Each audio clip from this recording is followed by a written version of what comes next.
You're listening to the Gamecasters.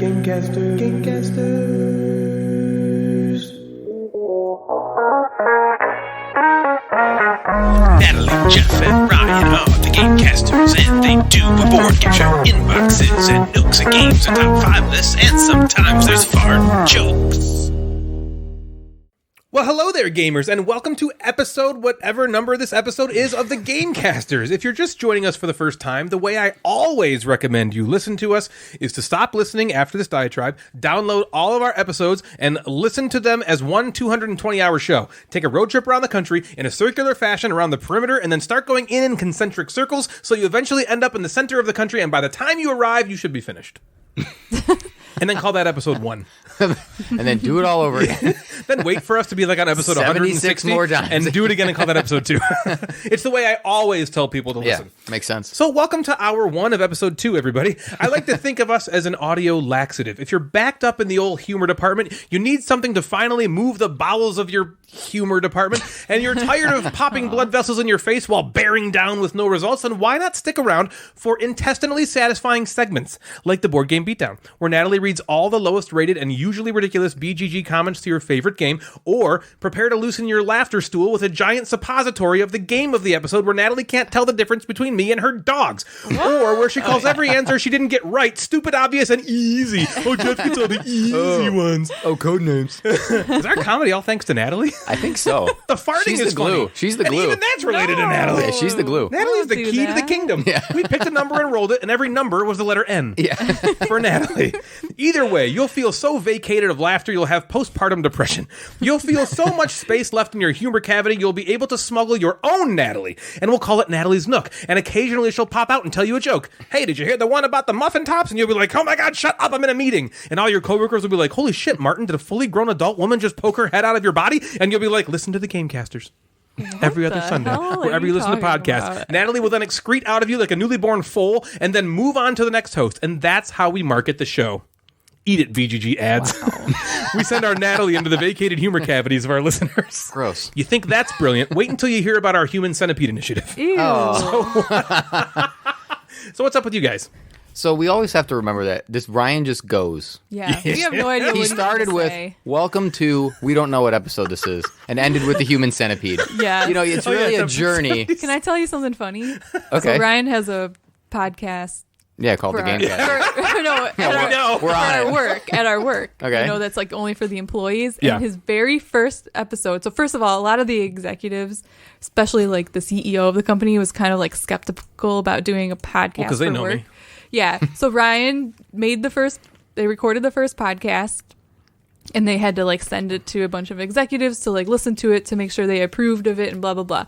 And of course he says the human centipede in the first episode. And a couple of them were kind of like, don't maybe you do should take that. that, Take that part out. I was like, what? Come on. You're like, what? That's funny. It's just someone's mouth stitched to the butthole of another person. Yeah, and then And then that person over and eats over and food over and over then again. poops into the mouth of the person Yeah. stitched to his butt, and it goes If all you're the way not through. first, you're fucked. last. Yeah, ain't you're not first, good. you're last. Not first. You're not good in the human centipede. Is there a big market out there? You think the insurance centipede podcast? We don't cover that. You think the insurance podcast market is bigger than the board game podcast market? No, so I found a couple insurance. So before I started this You found other insurance podcasts? dude, and you know what they are? They're like, so we're going to talk a little bit about liquor liability. It's like just Ryan, and you were like, Seriously? human centipede and liquor liability. Welcome. I was like, liquor, damn well killed her. Yeah. There's We all, thought it someone was was like gonna say all of us something. arrived at the four-way stop at the exact same Yeah, we're time. like, We were like, whose turn? are you going? Is it your turn? know You if go? that's ever You go? happened Yeah, that was We all rough. just looked at each other at the exact Yeah, same time. Total And said, who's silence. going to talk? We have no content. Did you play any games? I didn't play any I games. did not write anything after the intro, so we're well, usually at this part of the show, we talk about what TV shows we're watching. Oh my Ryan God. and I just started the 3rd season of You. Ooh, I have not started that yet. Good show. But I will. Yep, I like that show. It's a good show. You I won't watching spoil anything it. else? We're going through Parks and Rec. Okay, well, let Yeah, me Parks tell you and what Rec I is did over the boring, last 2 so weeks. much. You told me to watch a show, and I did. What? And I told you to watch 2 shows, and you've watched none of them. Wait, hold on. I don't know if this is one of them, but How do you not remember? next on my list to watch is 9 Perfect Strangers? Nine Tiles Panic. Is that Nine what it's Tiles called? Panic. Nine Perfect Strangers? That's Yeah. a show. Yeah. I know. Is that one of the ones? No. Oh, okay. Wait, hold on. That was like 4 episodes ago. The other one is Ted Lasso. Ted I've been Lasso. begging Yeah. Ryan to watch Okay, that. Ted Lasso. Yeah, is we're one. gonna watch Ted And Lasso. Only Murders in the Building with Selena Gomez. Oh my Oh, God. yeah. I love. Wait, Selena Gomez, isn't that? Talk about Selena Gomez. Stop it. Sam, help me. Oh, yeah. Sam doesn't like Selena Gomez either. I was thinking about. that out. Oh, I was okay, thinking- well, I think we should goodbye. watch the Selena Gomez one after we finish Goodbye. You.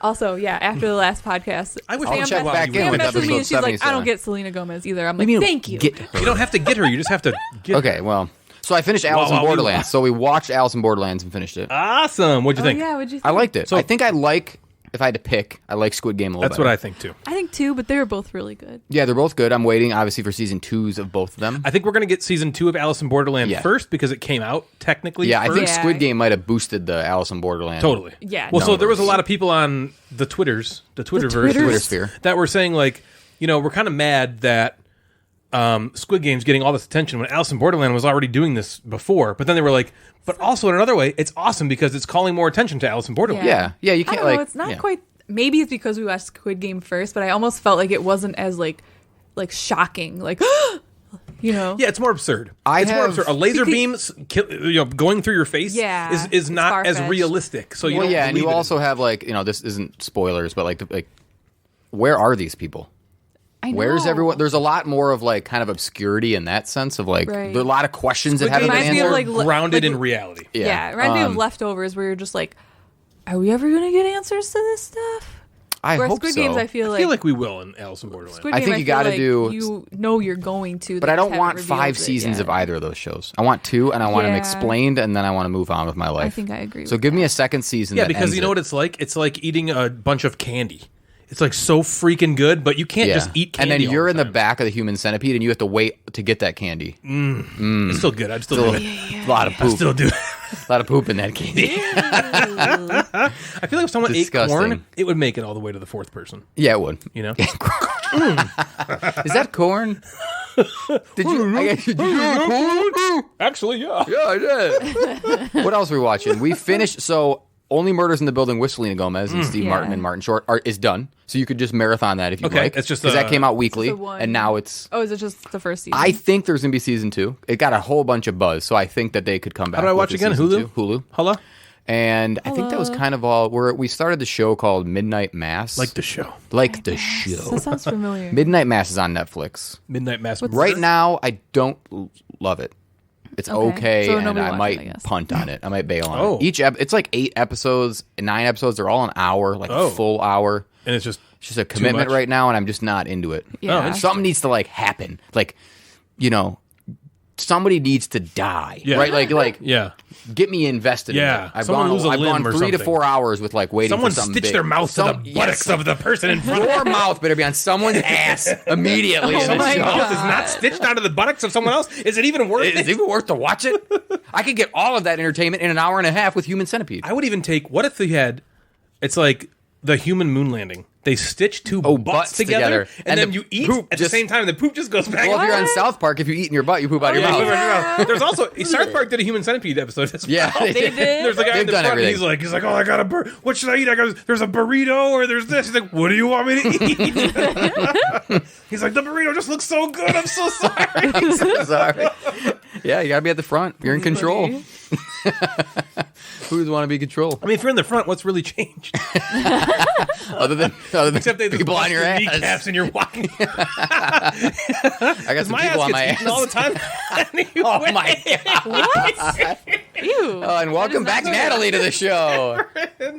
Nothing's different. Oh, man. Oh my gosh! So we did something really cool last night. I have a headache. 2 nights ago. 2 nights Thursday ago. No, night. it was last night, wasn't it? It was Thursday. What's today? Saturday. What the hell did we do yesterday? Wasn't it yesterday? Yesterday, No. What the fuck? you and me? Ooh, what did you? that's Yeah, you did. Did you? Yeah, you did. Did you roofie You and me? Played Because I don't remember. Remember we played Flesh and Blood? We watched Did we though? you. Time out. If Natalie remembers what happened last night and you don't, something Something happened happened. last night. I was drugged. Are you serious? We didn't play? It's Thursday night.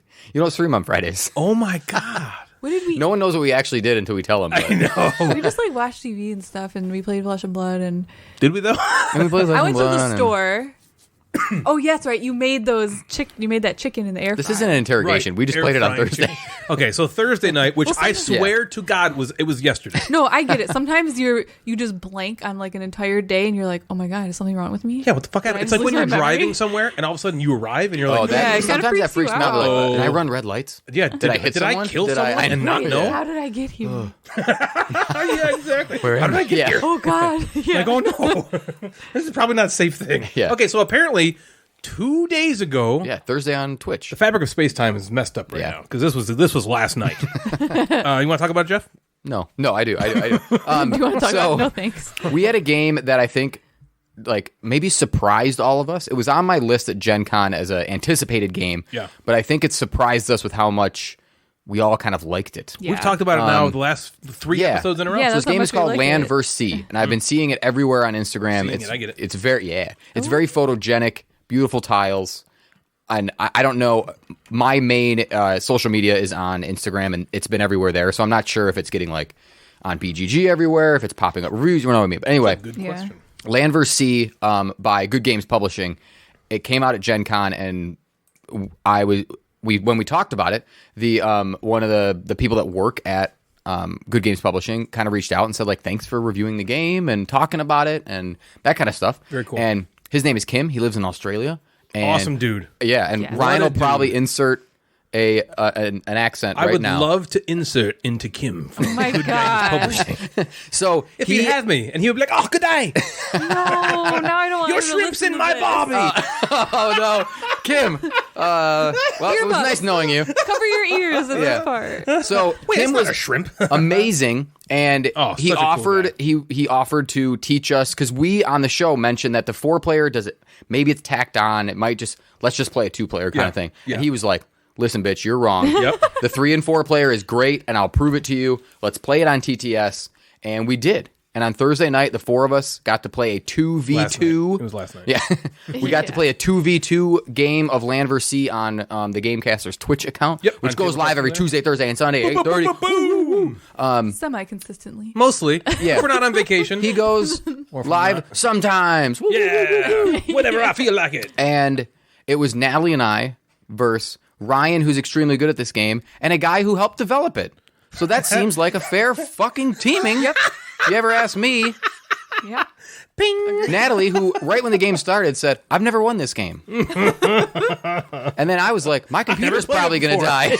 Yeah, and I've never played it before. And Ryan's like, "All I've done is win," and this guy's like, "I played it 5,000 times and I designed it. I helped develop it, design yeah. the game." So.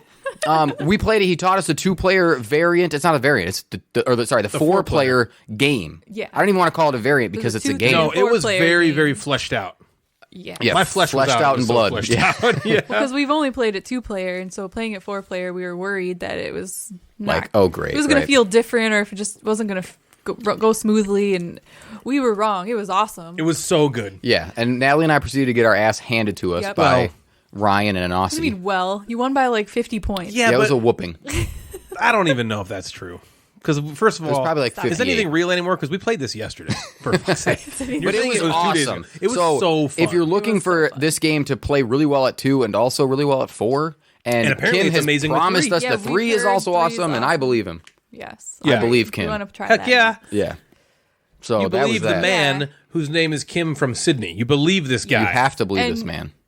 Just to reiterate what you guys said, Kim is awesome. We had a good conversation with him. He was like so nice and like so fun to talk to. Very down to earth. Yeah. And he was in the future. He played it Sorry, on down Friday. under to earth. He played it on Friday. Oh, yes. That's what it is. That's what I you're knew thinking. it. Because we played it Thursday night. He's in Friday morning in the Oh, future. right, So right. that's what you Good meant. point. That's- Because you were on his that's team, so 100%. you were I was on his Australia. time. You were in I was his Sydney team and his time zone. Yep. That's what it is. Australia is one of my, if I were to get on an airplane and go somewhere across the world, that is in my top one. It's definitely If across the you world. were forced to get on an airplane, is that what you're Yeah, saying? like Mr. T style, like knock me out and throw me in the plane Yeah. and like where the luggage goes. Not you would Essen? hope that I you would would wake love- up in Australia and not it'd be like sweet. Well, I'm talking about Nebraska. like a place to go. Like I don't really give a Oh. crap about Essen, Germany, any other time than when the spiel's going on. Yeah. But Australia and New Zealand will be 2 places I would love Be to very go. I'd cool. love to go Same to with New Japan. Zealand. But anyway, All the big places. shout out to Kim from Good Games Publishing. Yeah, That was so cool. Very, thank you very, very much. cool for playing Thank you with for us. doing that. And for you could us. probably see it if you're on, if you're subscribed or following the Gamecasters Twitch account. It's up there for Yes. at least a month, and then it'll be Yes. on YouTube. Yep, So it's if you gonna do be on want to just YouTube, check it right. out how it plays, hear how amazing Kim is, and hear how we just argued for an really hour. Fun watch, I would think. You know, we are the most entertaining people I have ever met. Yeah. And you could tell Kim a couple times was like, oh my God. Like, in this basement, we're the three most entertaining people down here. I think so. Well, Totally. that spider was pretty awesome. Although it's gone now. It's gone now. So We'll you're see. right. I chucked it outside. You're right. Yeah. Although Arnold I'm Palmer still- is on this iced tea. I'm still looking around, so don't. No, but seriously, You got sprayed. I think... What do you think? We got sprayed. Gross. You got sprayed. All right, we talked about this earlier. We went live on Instagram before the show. And basically, whenever you pee now, we're going to say that you're going to call that spraying. Yeah, we're I gotta gonna go spray. gotta spray. I'm spraying. No, Land vs. Sea, real quick, before we go on to the games we played, Land vs. Sea is not just a good 2-player game for couples. It is also, I think, a good game for a four-player game night or Couple even a versus 3-player game couple. night. Yeah, CVC. Right, and we were talking about like there's not a lot of games out there where you play on teams. Not I a lot of love board games. a team Yeah. game. I Yeah. love a good team game. I like team games, especially like Natalie and I knew we were getting whooped the whole time, so we basically just teamed up to like And lean rip into on it. Ryan. Yeah, and yeah, like yeah. and Oh, like of course just he's that like, tall. oh, I Well, guess he's you got only everything got they that. need. That was really So that was fun to have like have was the really misery funny. together. Yeah. Right. Yeah. Right, Yeah. that You're was not cool. just like You're not- hurt by yourself. Yeah, you're not a loser all by It's not, yourself. it's not like a game we'll talk about in a little bit. Yeah. But yeah, Yeah. that is so Lost cool. together. That is good. That is good stuff. You guys have anything else before we? There's one more thing I want to talk about. Oh, is it a TMB? Oh god. Yes. Yes. Do you want to talk about it? Okay. All right, you talk about it.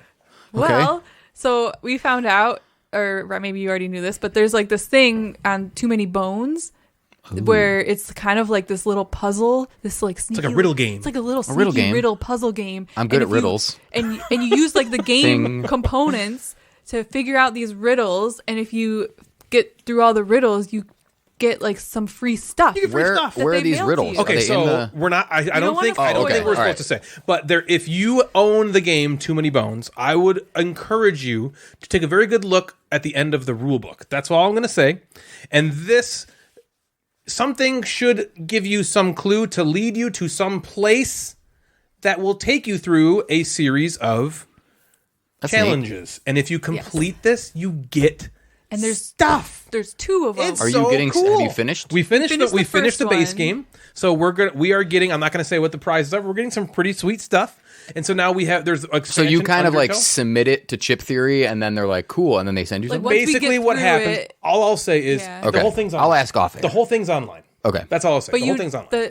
It's online. The clues So it are tracks. online, cool. but to figure it out, You gotta is have not this. You gotta have the online. game. That's very good. Yeah. Did they hide this from like everyone? So they mentioned it in there. So Kelly, Geek Chic Gamer, Yep. told me. She's like, "Oh, did you do the thing?" And she's like, "I just found out about this," and I was like, "No, I didn't do it. I thought it was only during the Kickstarter because I remember this way okay. back in 2017 when the Kickstarter was going on. I thought it was just a thing you could do while the Kickstarter was live. I never even fathomed that you could just do it whenever." That's When you cool. have the game, and so there was one for regular base Too Many Bones, And that's what we Undertow is the first expansion that came out. We're working on that one now, and then there might be one for Splice and Dice. I'm not sure. That's the newest expansion that Do came we out. have that? We have that. Yep, we Oh, have it all. really? So there might be course. 3, So it might- and you get stuff sweet. for doing it. How cool is this? What a cool thing! It's a very meta outside of the game. You never have to ever do it ever, and you would never not have. All the content for it. It Yeah. doesn't do anything Yeah. like that. You like have to have this or you're missing out. It's so freaking awesome. I like that a lot. Yeah, Yeah, that is it's a really really cool cool. It thing was that I really have fun. never seen in a game before. Do something like Yeah, this. I'm very excited to continue figuring out the second. Yeah, we're on the riddle journey. And there's probably not anything like on. It's probably cool that people are not spoiling it like on Board Game Geek or in There's the like forums. there's like or maybe one they're thread hidden. that talks about it, but people are not being. That's good. Yeah, people aren't just That's like, very okay, cool. this one is this one. They're not doing No, that. yeah. It's really, really cool. And the Chip Theory guys will chime in here and there and like say funny things or Delete comments. Yeah, yeah. No, seriously, Probably, yeah. One yeah. of them was like, "Hey, this isn't really in the spirit of the thing. Can you not Oh, just okay. delete Yeah. that, please?" Yeah. But so I hope I haven't given away too much information already about it. But if you do have the base game Too Many Bones, take a look at the rule book and see what If you it's can too find much, out. we'll delete this section. You won't even know what I ever talked about. Absolutely. So if you don't have anything else, Jeff, I would love to hear about some games. We've been playing some games. Board Game Club is back at it full force. They've been playing a lot of games. Yeah, like still what? a lot of party stuff. Stay Cool, Detective Club. Oh wow. They played Insider like 5 times the other day. Nice. So they're still in the social deduction, hang around with each other kind of play. Yep. Which is really fun, and they're loving it. Obviously, they're playing like when having the club during school. I told you like that seminar. They're still playing a lot of Uno. That Taco Cat Goat Cheese Pizza is getting played over and over and over again. Really, yeah, really good, huh? I bought a couple extra copies of like Love Letter and just some other games that I know that they So play. they can have multiple yeah, versions going, multiple games and going? there's I bought the game Spot It. You know that game? Yeah, of course. It's like the easiest thing to just like give to people who have never played games. Yeah. And there's like I know there's like 5 different ways of playing that one game, but literally they just flip it over. Yeah. And they just try to find it. Yeah. And they just go over and over again. They're having like a blast. So it's easy when the kids are like, I don't want to play Uno right now. And I'm like, just do this. I don't have to like take very long to explain it. And then it's just something comes in a little tin. Yep. Little circular tin. Yeah. So that's been cool. Sweet. We Awesome. played a huge epic game of Arkham Horror, which I know is not your favorite game. Yeah, I don't like that one. But a few Mondays ago, it was Bill's pick. And that's his only pick in October. So he's like, we're playing Arkham Horror. And Did you go all out? we went Play all with out. We had the expansions? extra table for He all still the has the cards. extra Yeah, table? the card Yeah. table. Yeah. So it's big. We had the Dunwich board. So you have like the regular board, Isn't the the board Dunwich on top. board on the other table too, or is it? No, just the at very Dunwich top board of the fits on the table, and then Okay. like the cards, tokens, everything like that is on the other card table. Got it. The cards are on the card table, and it came down to the wire. There was like moments where we were like, all right, this is taking a long time, right? Yeah. It took us the night. It was like 3 total hours probably once we Okay, got that's not going. honestly. That's not that bad. I can't Yeah, even it's go not on. bad. And we're also like good at that type Yeah, of you game. played We a can bunch. move and right. So it was 3 because we probably started about 7:30. We ended at 10:30. But man, we're like every time we got kicked out of the portal or something, or we got pulled into a portal and didn't have enough clues, and it just was like, come on, we're so close, and we just couldn't do it. Who did you but fight we did. against? Oh God, I don't remember. You the don't name remember? of It wasn't I Cthulhu do or- know that a few weeks ago when I wasn't at game night, Dave picked Eldritch Horror. Okay. Yep. And they got destroyed by that monster. So then Bill picked that monster in Arkham. Revenge. Yeah, so then we beat that monster. It didn't wake up, thankfully, because if it wakes up in that game, you're you're pretty screwed. fucking dead. Yeah, you're pretty so thankfully, we closed all the gates and we sealed all the gates and won that way. And it was cool.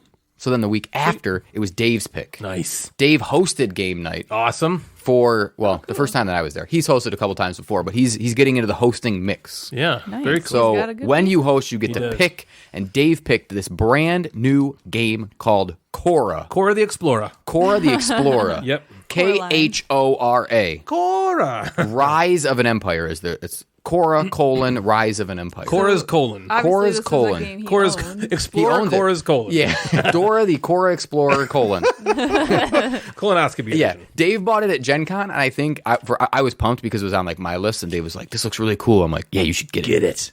And I think he This was. year? Yeah.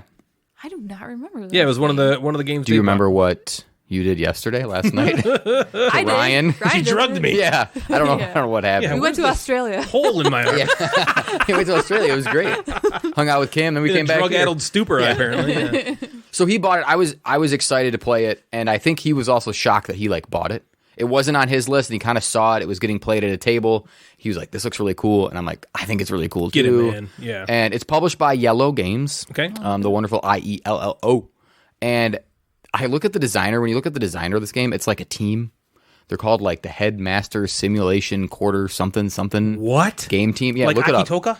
do you Yeah, spell it? similar to that. Khora, Khora. Oh, okay. And yeah, the design, it's like a team. So it has to be like a team that's put this together. Are they a bunch of It nobodies? is forget nobodies. You all, here's the thing. I think it's Headquarter Simulation Game Club. yeah, right? I HQSGC. kind of had those things. I think I added the word master there. But I think the other game that they produced is what this game, Khora, has like Improvement re-implemented. of the Polis. Yeah, so I think Improvement of the Polis is a game that was made before, and then Khora is a re-implementation of that. Got So this it. is Rise of an Empire? Yes, Khora Oh, no, Rise this of the is Empire. cool. Headquarter Simulation Game Club is a group of designers at KO University's Board Game Club.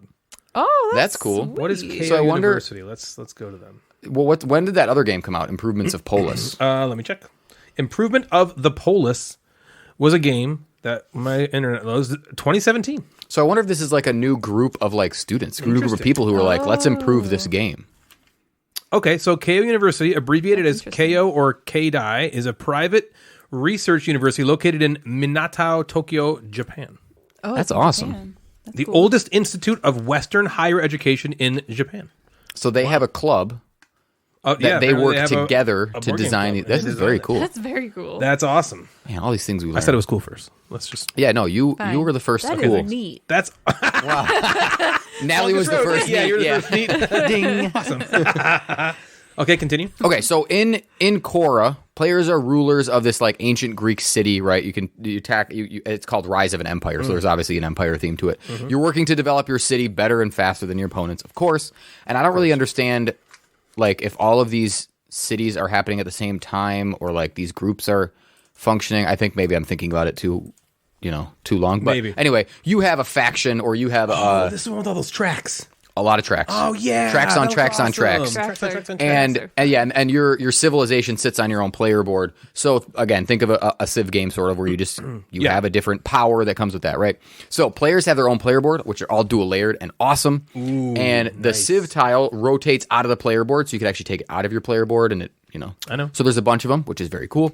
They're all dual layered, so all the tracks fit in nicely. Yeah. Dual layered player boards are the best. man. It's like the sliced bread thing shit. that happened with Yeah. board games. Yeah. Ugh, it's great. How cool is that? So on the board you have your civilization, and you have a couple tracks that keep track of tracks. Is there a tracker? There's a Tracks that keep tracker. track of yeah. tracks. Keep So track of there's a tracks? tracker on each of the tracks that have a different symbol or like shape that keeps track of your tracks. Wow. The tracks are different track stuff. Can you Like eat moose tracks while you're playing Like- this? yeah. And watch Survivor Man Les Stroud as he tracks an animal? so On the there's railroad track. the three different categories are like military and like Pizza? the money, like stuff like that. There's like very Yeah, culture and military. Civ type tracks. Yeah. Okay. Penises. And on the main board, Civilization? Okay. so there's your player board, and then there's a main board. The main board has more tracks. triple layered. Triple on tracks tracks on on tracks. And those tracks on the board kind of track your overall categories, like your overall military, your overall citizenship, Wow. your taxes. The ones on your player board are like, activate with certain cards and things like that. The theme of this game is tracks. Tracks, it's tracks. In case you Isn't haven't there figured like that track out. marks when you like shoot up heroin? Yeah. And there's that. That's what you were doing. Tracks of land. Yeah. That's what you were doing last night. Yeah. Apparently. Well, against my will. Yeah, Natalie you were. shot up heroin in me and had her way with me. So Heroin. I don't know anything about drugs. Is that what you do? Neither do I. I just Do you sniff it? like Shoot put it in up my arm. guys. Between the toes, like the pros.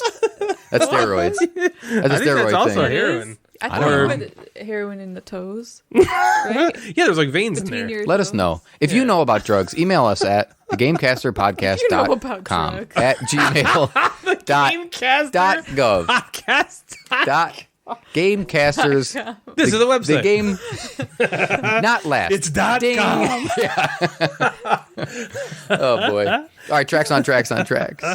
All right, hey Natalie, next to those tracks on the main board, Oh, boy. there's a whole bunch of red, blue, Penises. and green tokens. Damn it. Oh, I thought you And said next to those red, green, and blue tokens What's penises? are like strength that you need to take those tokens, which would go along with a military track. So you have your own player board with tracks. You have the main board with tracks Tracks. and tokens. Tokens. It's a lot- Isn't that it's like great? a I'm lot I'm trying to of harmonize stuff. with you. Yeah. Yeah. I'm gonna say Harmonize with his I'm gonna say speaking voice. I'm gonna say play begins with an event Okay. card. You All right, ready? yep. All right. Play begins with an event card. Oh my That's good. god, Okay. you So- guys. This is great. It's getting crazy. What's happening? This is so I'm supposed to rein this what was in, in not that Taco encourage Bell? this. I don't know. Maybe it's good they Not left much out if some you're order. missing some food. Missing some food. Oh Lord. Oh man. So Dave bought Khora at baby. Gen Con. It's published by Yellow and a team of designers from this university. Yeah, Start again. KO. Delete all this other stuff. Let's go back. This episode, we're not going to talk about a bunch of nobodies. How many more times are I going to do this one? Every time. Oh man. All of the times. Jinx. And now you can't talk anymore. She jinxed you. I can Yep. sing still. Ryan, I'm sorry. He's not going to speak the rest of this episode. It's the Natalie and Jeff show. Yeah, welcome. You're not supposed to talk. God. Yes. Is this seriously staying in the episode? Oh my god. I'm Why'd you nixing say the it so jinxing. high? I had to harmonize with you. Your voice is already high. I didn't say fuck yeah. All right, Jeff, continue. I don't know if I can. He's like, what was I even talking about? Tracks and Khora I or passed. something. Tracks and on tracks and What did you tracks. think of this game? Yes, I gotta talk more about fucking it. thoughts about Okay. Where was I? Let me summarize. Oh my god. Okay. He's gonna do it We again. need So you to just need call. to I'm gonna do it. Tranquility. player board in front Red of you herring. with tracks and your Civ. big, layered. gigantic board in the layered. middle with more tracks and these tokens. Yes, yes. Okay. Strength. Play begins with an event card. People gather income like normal Civ games. And then all players roll 2 dice. Okay, you have an opportunity at some point to get a 3rd die. Yeah, right. But you activate, you roll 2 dice, and you then attribute these action tiles that you have. So everybody has 7 action tiles. You attribute the action tile to each of your dice. I know. Got it? Yep. Dice. He was hoping I would harmonize. Yeah, so the action tiles have a minimum die number required to like take the action. So, for example, like the one action has a 3 on top, and I have to play that action with a 3 or higher on the dice roll. Okay. So if I roll 2 1s, I'm kind of in a pickle. Yeah. Right. I can't play the 4, 5, 6, 7 action. Right. But there is a citizen track. Of course, there's a track for everything. That you Yeah. can spend to sort of mitigate shitty rolling. Okay. But in this game, rolling 6s is always better because then you could do whatever you want. You could do whatever you want Unless if you roll there's a 6s 7. or higher. There's not. Oh. But maybe in a future expansion, I have no idea. Yeah, probably. So in order, everybody uses their 5 actions. So if whoever played a 0 action, everybody takes a 0 action, then everybody takes a 1 action, then everybody takes a 2 action that they played, blah, blah, blah, all the way through that thing. Sure. So the 7 actions allow you to do stuff, gain money, get other resources, draw and play these very cool cards, move up different tracks, move up other tracks, slide some tracks, move some tracks up, track your tracks. You can untrack a track, and then you can retrack You can't triple that track track. a double track. You cannot can't triple track a double track. I feel like you should have made a music track for this. Oh, track shit. for a track. I can. It's not too late. Yeah. It hasn't released yet. This isn't live. We'll be right back. And we're back. And we're back. And you can also, which is probably the crux of the game, is you can use this military action. Yeah. And the military action is the way that you get those multicolored, different colored tokens that are on the board. The So you're red fighting ones, each the blue other. ones, and the green ones. You're not fighting each other. You're just fighting the board. Oh, okay. So there is no direct conflict. There's almost zero. The only thing that you player interaction is I would go first if I'm the start player, and I might take the token that you would want. So on the board, there's these. The red token might say you need a 3 strength, and then if you have a 3 strength, you can take this token, and 2 people die.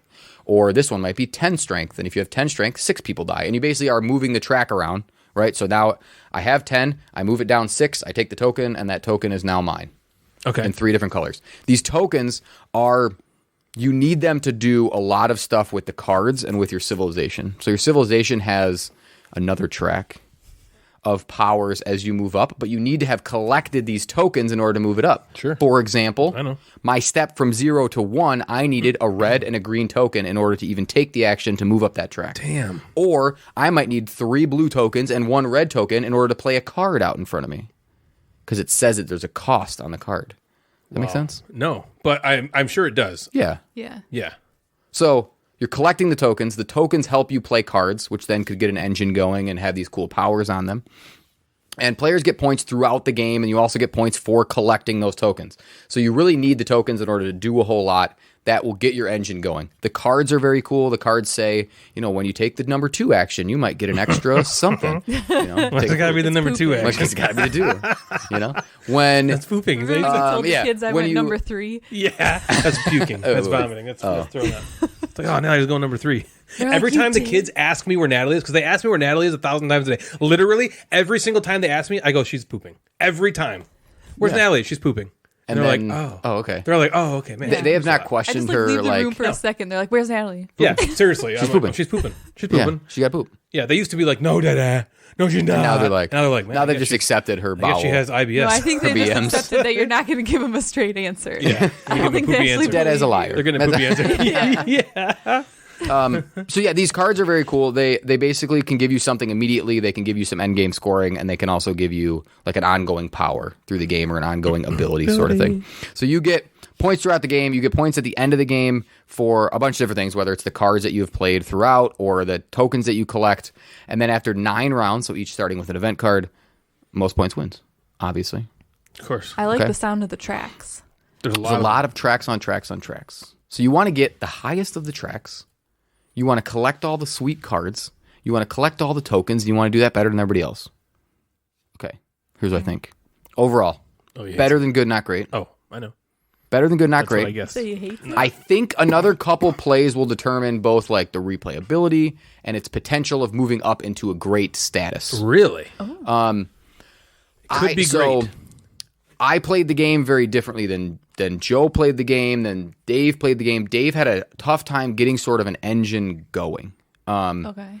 I think that the first few rounds have a very like slow feeling of like, how the hell am I ever going to get anything going? I like those kinds of And games. then- and all of a sudden you're like, oh, I did everything. And then But it ramps all up. of a sudden- I did it. yeah. And then, all right, you moved up a track, and now you activated your third dice. So now Underwater you get Cities has three. that. Yeah. Yeah. You're and now you playing get. Well, even like Lost Yeah, Runs how of many more do you Arnak. I'm not going to score any points. Yeah, how can I Lost get Ones of anything? Arnak It's like is a good you're like one. doing like one thing, and you're like, this Like, oh, isn't and then my doing much, round's and then at the over. There's end only you do like 5 the rounds. six 4 things. rounds left. How much? And all of a sudden you're like, oh, I just did 1,000 things on my last turn. Right. Yeah, it's Got very. no I points. like that feeling, and then it ramps up. Like you get the third die, you get 3 actions on your turn now instead of 2. So, and then as your tracks start moving up, now you have more options of mitigating shitty rolls or of spending things. And then when more cards get out, you have. This might be the most annoying episode that I've ever done. I can't wait to see how this sounds like I'm not going to listen listening to it. because like I'm like 'Cause it's I'm either gonna be experiencing really it. funny or be like, what the fuck, Ryan? I think it's. I'm leaning toward what the fuck Ryan is where I'm leaning. I can't even say a word. I'm having a great time. I'm sure you are. I can't wait for you to review whatever fucking game you didn't play last week. When I kick it over to Ryan, he's Oh like, my I didn't God. play any games. I was like, Yep. well, I guess I'll talk some take more. that, yeah. Yeah, it was a close one. Oh my God. We almost didn't. They were all played almost today. It's true. It's true. Yep. Oh my God. What else do I got about this game? I like how, okay, What didn't you like? easy to teach. I'm keeping some things I like. Yeah, sorry. The watch it played is, no. That's the thing. Sit down No, and no. shut up. Rodney Smith's video. Rodney Watch It Smith's Played. video. That's Watch It Played. The video is like 11 minutes long for a game that's like a game. And it's 11 minutes long and you'll learn the entire game. So that's like a shorter, a lot of Wow. times it's like, Yeah, that's not bad. he's spinning the box for 30 seconds even too. So it's like you How the fuck does he do that? can, I don't know. How many takes does it take him to do that shit? He's done a funny video where he's like, what do you mean how many takes does it do? And he flips Yeah, it and catches one. it perfectly. Yeah. How many takes did that take? yeah, That takes so many takes? God. So I think it's really simple to teach, especially for such like a solid gamer's game, sort of. Yeah. It is definitely a skeleton of a Civ game, and it gave me like the vibes of Tapestry. It's lighter than Tapestry, in my opinion. Oh, really? But because Tapestry Tapestry's is, kinda again, light, too. moving up tracks, right? I want to Yeah. move up this track to do this track to do that track to do this. This has similar, but there's less comboing, I guess. Sometimes in Tapestry, you feel like this lets me do this, and then I can do that, and then I can do that, and then I can do that, right? Once you get up further along these tracks. This one is like, I'm taking this action, I can move up on the track, and then my cards might activate. But it still feels very skeleton Civ game. So if you liked Tapestry and want maybe a lighter experience that only takes about an hour to an hour and a half. Interesting. I would not have guessed that. Because Tapestry is, for it saying 60 pretty minutes light. on the box. For it saying 60 minutes on a Tapestry box, maybe it says 90, but that's a 2-hour game. This is lighter than that, so it's quicker. shorter. Yeah. Yeah, 2.85 is what the weight is on this. On Khora? Yeah. Yeah, I wonder what I'm Tapestry looking. says. I'm going to look. 2.89. So, So it is lighter. 0.4 I knew lighter. it. You got it. I knew it. In my... Were you worried a little bit? Were you like, Yeah, oh God, what is this? Oh, What is no. this higher? Did In I my make head, this it would be a up? little, like, I wouldn't even know if it was 2.85. I might even put it in 2.5 in my own head. Yeah. I mean, what the fuck is a 2.85? Nothing. Your own Who knows? scale. Well, I don't know Tapestry, any of this apparently. nonsense. I know. So I think there are some really satisfying like action cards, card combinations that you can make throughout the game. But on the first play, I know Dave had a hard time getting anything going, or you don't know what the cards are. So you're just so you start the game with a card draft. So I start with 7 cards, I take one, pass it around, and then we end up with 7. So or what's your maybe first it's 5 play? or You're whatever. kinda like, Your I first don't play, know you're what just I'm grabbing doing. things. Yeah. Is it Take worth one down, taking all pass it around. Is it worth taking all the lightning bolts and getting things right away? Is it worth taking endgame scoring? Do you have some mix? Do you try to match it with your power? What do you do, right? So I think with more plays, that card play could become more satisfying. I think Joe cheated. The end. Don't say And, anything else. Yeah, I don't know. Like That's how we played. We were like 3 rounds in, and we look over, and it looked like Joe had already played 6 rounds of the game. I did make Wait, do you legitimately think he cheated? I have no idea, but every time I looked over there, he had more and more stuff just like piling up. It's like he ended the game with like 38 tokens, 9 cards out, and Dave and I are like, what the fuck are you doing? Is that a lot? It's a lot. That's obviously a lot. Sounds like a lot. It was more than us. But anyway, I was very close. I almost squeaked it out. Well, he's 40 now, so Yeah. his mind is going. Happy birthday. His mind. So what Bill and I kind of did is we had some good action like combos going on. So that was kind of our strategy. Okay. And That's usually mine and Bill's strategy. Joe went like strong military because that was his power, and he like cleaned up a lot of those military tokens on like every turn. I think production is amazing. Here's some downsides. Luck and dice rolling can suck because this is always better to roll higher. Rolling 6s is inherently better than rolling 1s no matter what. And there's no way to mitigate bad dice rolls? There is. So you're paying these citizens, which is one of the tracks. But if you continually have to pay citizens, you have to take actions that give you citizens instead of the actions that you want to do. So if Kingsburg, right? In Kingsburg, rolling lower was also inherently awful. And then they came out with, what's the other one called? To Forge a Realm. Nope. That's the expansion. No, not well. Okay, that's the expansion. What's the other game with the Cthulhu thing? Oh, Kingsport Festival. Yeah, the Kingsport Festival penalized you for rolling higher, but you got more stuff. I never played that one. So that was kind of a cool way of doing that. Where was it's like, my. okay, I think it's my copy that Bill has too. okay. So it's like when you rolled higher, you got penalized in that game, and if you rolled lower, you just didn't get as much stuff. So there's a nice kind of balance there. This one, rolling higher, is always better. But yes, there are ways to sort of mitigate those to lower them. I think that there is too much of a reliance on the military during the events. So there's 9 events. You flip over a card, and it's either going to give everybody something, take something away from everybody, or the event directly relates to the military track. So we had 5 events at the beginning of the game, almost like back to back to back to back. And all the events are like this in the game. All say whoever's highest on the military track gets something, and whoever's ever lower loses something. So it's like, I have to play the military game because Joe was highest on the military because that's what his power was. Yeah. So he was highest on the military for the first 4 rounds of the game. So he got all these bonuses at the beginning of the game. And there's no cards in there that say who's ever highest on the tax track gets something. Whoever's highest on the something. So it's like it went hard on the military for the event cards, and I didn't love that.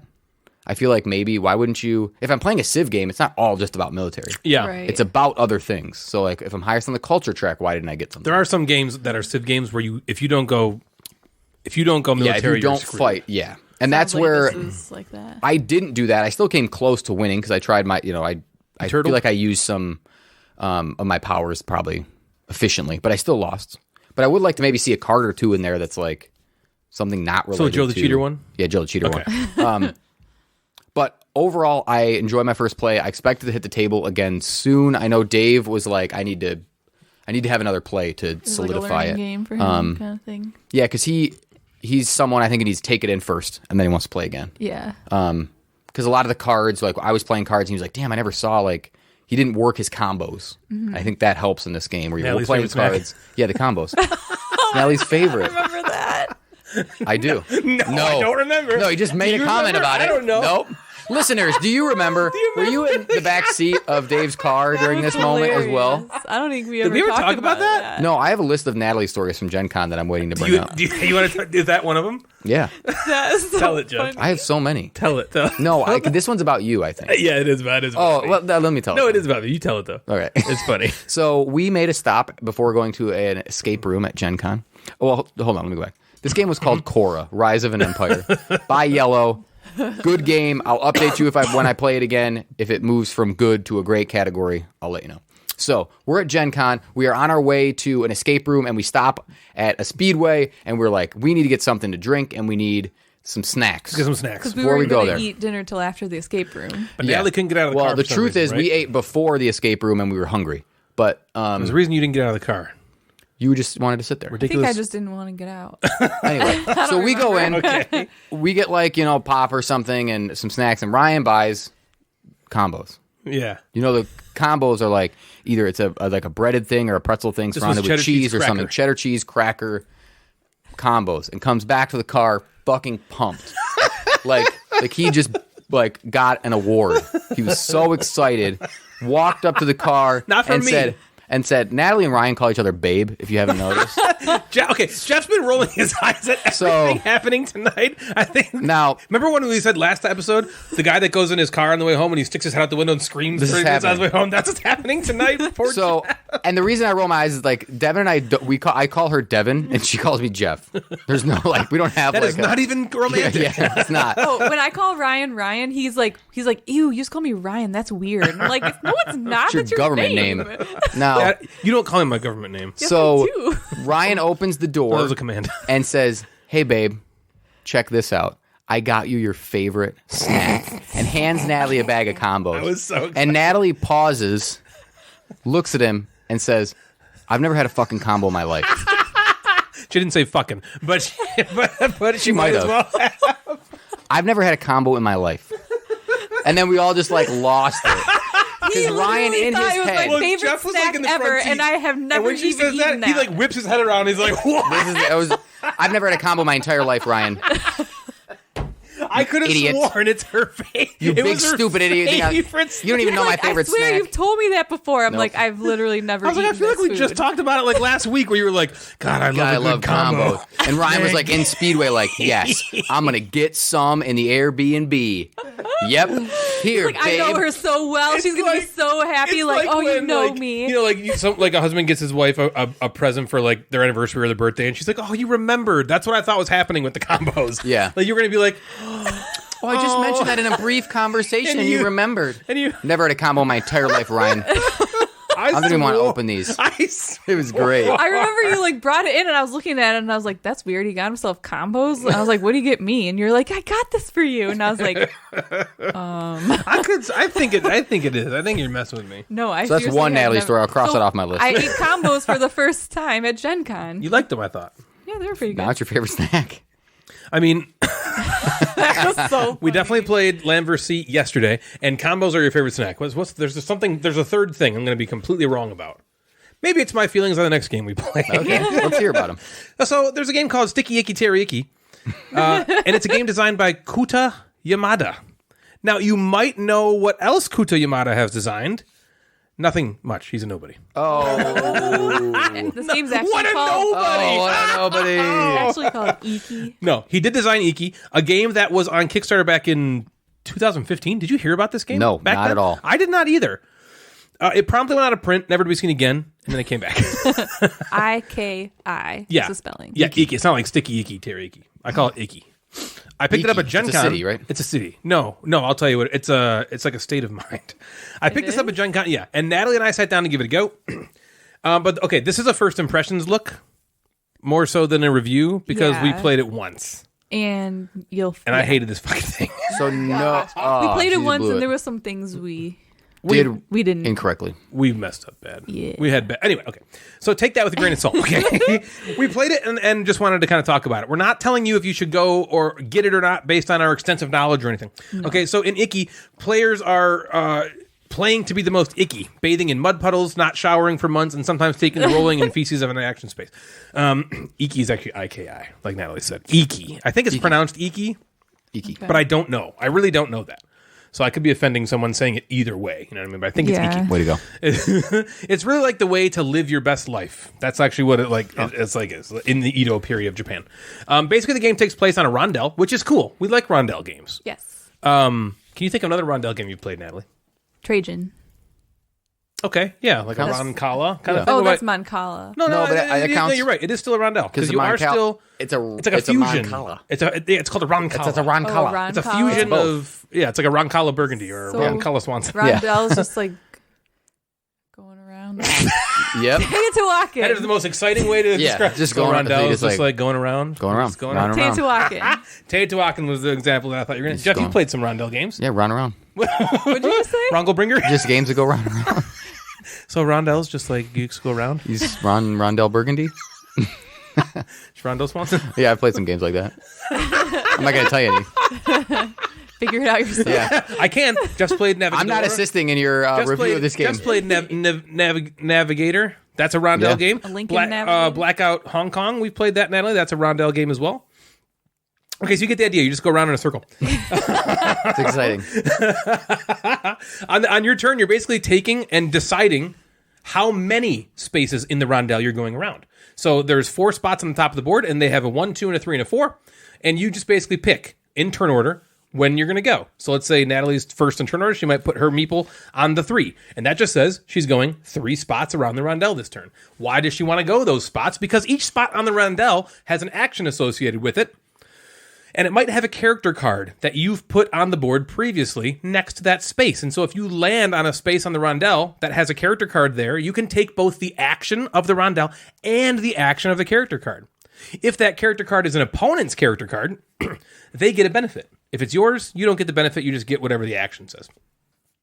And it's really cool in that way. That's a really, really interesting mechanism. It doesn't really do anything to like change. I don't know. It doesn't really do anything new. You know what I mean? There's not really any new mechanisms in this game that like make it stand out in that way, but it still feels kind of fresh because we haven't played it before. There's also this thing that you're doing in the game, and you're gaining this firefighting strength. And 3 times throughout the game takes place over an entire year. Each round is a month. So you're playing 13 actions or rounds. The 13th round is New Year's Day. So you're January, February, March, April, May, June, July, Jason Derulo. Okay, and then you play that. And so then each round you play, you're moving around this rondel and taking actions. The actions are giving you stuff or moving you up in this firefighter track. And then on every 3rd month, you get income and you have to pay your workforce. Any meeples you have on these character cards, if you don't pay for them, they're gone. The character cards are gone. Paying those workers. Pay those fucking workers. I know, like, why? They're hungry. On the 5th, I think 7th and 9th month, a fire breaks out. And you know the strength of the fire.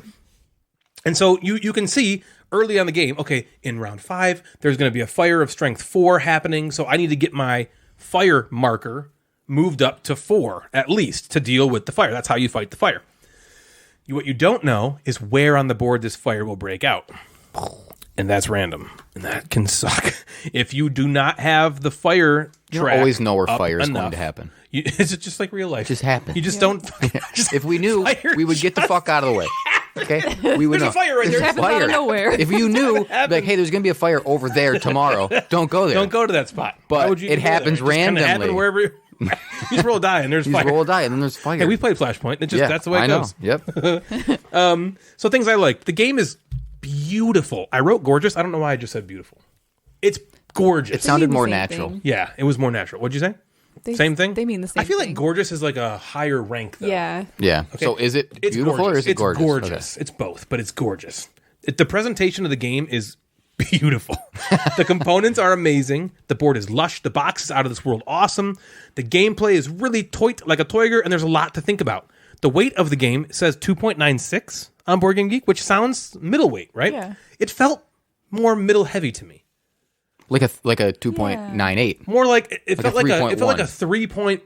3.2, which I have no freaking. It didn't feel lighter than a Castles of Burgundy, because Castles of Burgundy I think is like a straight 3, right? Or it's close to a 3, Yeah. maybe it's a little more than Yeah. 3. It felt that kind of weight to me. Yeah. I felt like it was pretty medium. Oh my god, fine.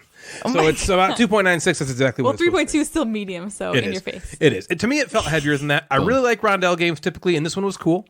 At the beginning of your turn, you just pick how many spaces you want to move, and then in the 2-player game, one of those spaces gets blocked. And so you have to kind of really plan out where you want to go. You have these tokens that let you go extra spaces on the rondel if you want. So you got to like manage all that stuff. And I really did like a lot about this game. What I didn't like is how frustrating it was for me this play. And again, we played it once and wrong. Okay, there's a rule we missed where these character cards I talked about getting out on the board, there's another way for them to come out, and we just didn't do it. So the board was not seated properly with these there was character just cards. a lot less action. So there was so much less stuff that we could do, which obviously is going to make it you feel more stymied. Yeah, it definitely changed the game. Yeah, 100%. And so because of that, it was basically impossible for me to get the fire strength I needed. And then, of course, the fire came out, randomly killed a character card for me, and then I felt like I had to start over, and then I was pissed the whole game. You should have known about it. It sucked. And that set the tone for this play. But again, we can't give it a proper review. Yeah, I agree. So I think I want to let Natalie talk more about it because she had a much better play than me. Mine's just going to be butthurt feelings. So Natalie, what did you think of Iki? It's still hard for me to talk about because of that rule that we missed. Yeah. I enjoyed this game. Because Ryan was a curmudgeon while you were trying to play I the was game. such a jerk. He was. Grumpy gamer. When that Oh yeah, fire, I wasn't a jerk to you, but I was when mad. when that fire killed his card, he like chucked it across the room. Well, it landed right next to Jeff's chair. Oh, it did? Yeah, it just like fell Well, off. that's because it went all the way around the room and then landed next to Then the like chair. later we were like putting it away and he's like, oh, I'm missing a card. He's like, where is it? And then he's like, oh yeah, it's I was over like, there. oh yeah, Grumpy gamer threw it over there. I was not grumpy gamer. I was like, you better get out the other side of the room. Well, because it was like Again, I wasn't taking out on there was a you. 25% chance that he had this one card in this one spot, and there was a 25% chance that it would kill it, and he got Everything's that one. 50-50 So he was chance. It like, either happens or it doesn't. Fucking course, you know. Yeah, right. It was like, of course. Yeah. But yeah, I enjoyed the play of this game. Part of me wonders, so I've been like craving like Euro games, and I don't feel like we've really like played hardly any of those Yeah, lately. we've been playing a And lot of so lighter the fact stuff. that Yeah. we played this, and it's just one of those type games that I've been like really wanting to play. I feel like that has a big part of like yes, finally one of these. Yeah. One of these. And then Yeah. it went poorly for Ryan, and now it's Yeah. like, well, Okay. I guess She's like, oh no, we're not going to play it ever all right, we'll again. play Soul But Clover even again. aside- Yeah. yeah. But I mean, despite it going poorly for Ryan, I enjoyed the game. I do want to play it again. You said that you didn't think it like did anything like new or whatever, but Yeah. I kind of felt like how it decides how many spaces you get to move. That felt kind of new to me, or at least like I don't remember a game where I had to choose the exact number of spaces that I'm going to move before I play. You know what I mean? Yeah, there's games. I guess they don't do that exact thing, but there's plenty of games where, like, I think Viticulture is one where you decide like when you're going. Is it Viticulture or is it? Maybe I'm thinking of. Viticulture, you get to decide your turn Is order. that when you? Yeah. when you pass, you get Because to pick that's essentially where what you this go. is too. You're picking your turn order. Yeah, because because then but you're also yeah. you're also like, okay, I'm gonna move exactly 3 spaces, and then that means like he can't move 3 spaces because I'm on the 3 space mark, so he has to try to move 1, 2, or 4. Except one's usually blocked in the 2-player game. Anyways, that felt a little bit different. That was interesting. But I, like you said, I really did enjoy the rondelle, like how you're going around, and you can, choose the actions on the rondelle, or you can choose to buy one of these character cards, and there's a track on it. So you put your little guy on a track, and that track. I don't know did you even explain this part? Yeah. So on that track, it basically, like when you have income phases, it gives you stuff depending on where you are on the track. If you get all the way to the top of the track, the card comes back and it's yours to keep, and then you get like the best part of it as your income going forward, but also it could score you points at the end. I thought that was cool. There was like Does seem cool. What I liked I like that. too That was part like was there cool. was a bunch of different ways to get points. You can get some in-game points. That was a way. That's a Natalie-esque game. Yeah, there was You're a a point bunch of salad-y other ways person. to get end game points through cards or through these fish or through the pipes. Yep. Tobacco pipes and tobacco pouches. So I, tobacco like you pouch. said, I like games where there's a lot of ways to get points. That was one thing that was really cool was the character cards. Once you ascend your meeple all the way to the top of the card, it then comes off the board, and now you don't have to pay for it to feed it anymore. And it goes on your player board, and then every round you get the best income on cool. that. Yeah. And so you can. That's what So you want to planning try like to do. when to take that and going, well, it's going to be in my player board in 3 turns. That's cool. I like Right. that. It's sweet. Yeah, and I mean it's not super straightforward. Like you don't have a lot of choice a lot of times how quickly you're gonna ascend up that track because it only goes up a couple different ways. When Right, you usually pass if your opponent the starting, takes that card. Yeah, if your opponent takes that card, or if you pass like the starting point of the rondelle, all your guys go up. But yeah, I mean, I don't know. I enjoyed it. But like we said, I don't really want to give a full-on review because of a couple things. One, that we missed that rule, which I think will dramatically change it. Because one issue I had that I know that playing that rule correctly will change is that I felt like I only used a few spots on the board, and I would have used more if there was more actions out there. Yeah. And then the other thing... That's what I mean. It stymied us. Yeah. We felt more like I can't do anything because I don't want to go on these spots because there's no cards. If there were cards there, it would have lessened the suck. Yeah. It wouldn't have sucked as much. Yes, I agree. Less suck. Right. If you, yeah. Sometimes if less somebody suck took a is spot that you good. wanted to Yeah, go usually you want more suck. But Right. But in this case, less suck. suck would was have better. Great. Yeah. And then the other thing is we didn't really like mention, but there's these other building cards that you can build, and those give you like end game points, and they're really hard to get because they're very expensive, and we kind of had this like a learning game, but plus I think because we missed that rule, it was a lot It was even tighter. harder.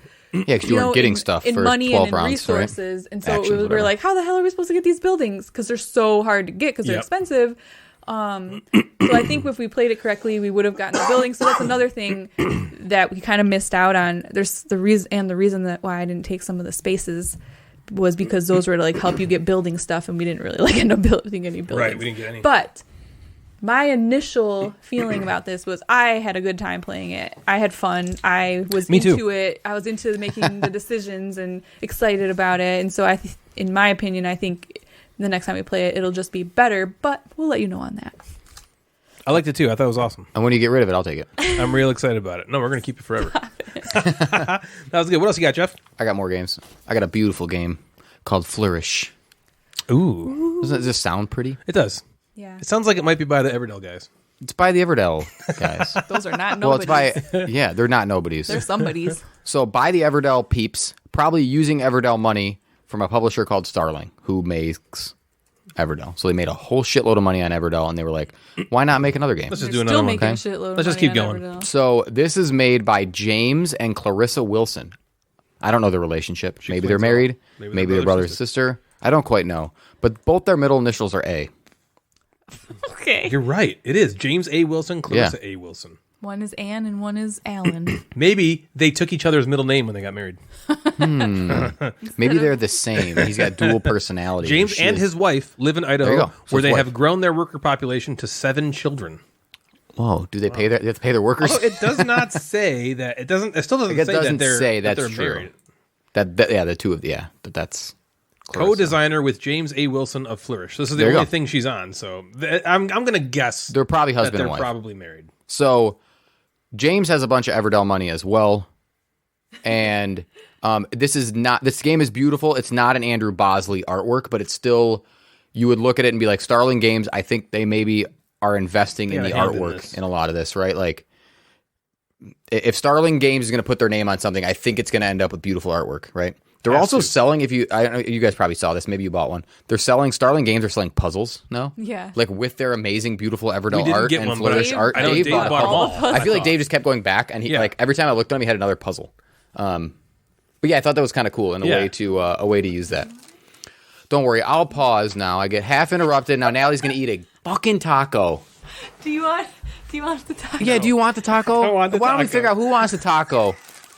You know, yeah, just why don't you crunch right into the microphone? Also, Yeah. also Jeff bought it for us. Oh yeah. Why don't you just eat it right now, Ryan? You can want to say half of my words I'm trying to say. What else do we want to do? Why don't we bring the fucking dogs I'm downstairs? nodding my- Dogs, why don't you Shaking come my on down? head. No, I'm so sorry. Here we go. Crunchy.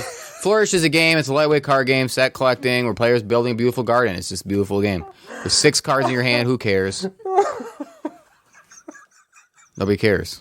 You know what I do when you guys do your games? I sit here and I listen.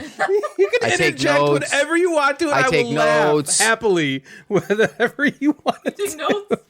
Sometimes because I want to write down questions that I want to ask you because, you know, I want to make this engaging other than eating tacos while I'm trying to talk about a game Flourish. It's all content, baby. So when you guys start talking about the next game we played, I'm going upstairs.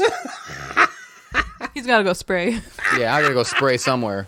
I'm going to spray all over the Spray house. all over the couch. Yeah. Oh, your bathroom door was Big closed. spray. Sorry. We're used I to went- that with the damn dog. went in the sink. Dog sprays everywhere too, so don't worry about Okay, Flourish is beautiful. it. We wouldn't know. It is a lightweight card drafting set collecting game where you're building a garden. Isn't that cute? No. Okay. There are a ton of little modules to add, and Joe spent like a day and a half putting together these tiny little. You don't like, even use them. You like punch them and you put them Yeah. together, these little stands and little like gardeny things. And in the base game, you don't use any of that. So I'm just going to explain the base game. There are a bunch of modules to add. I think that he got like the deluxe version or the Gen Con version or the Kickstarter version, whatever.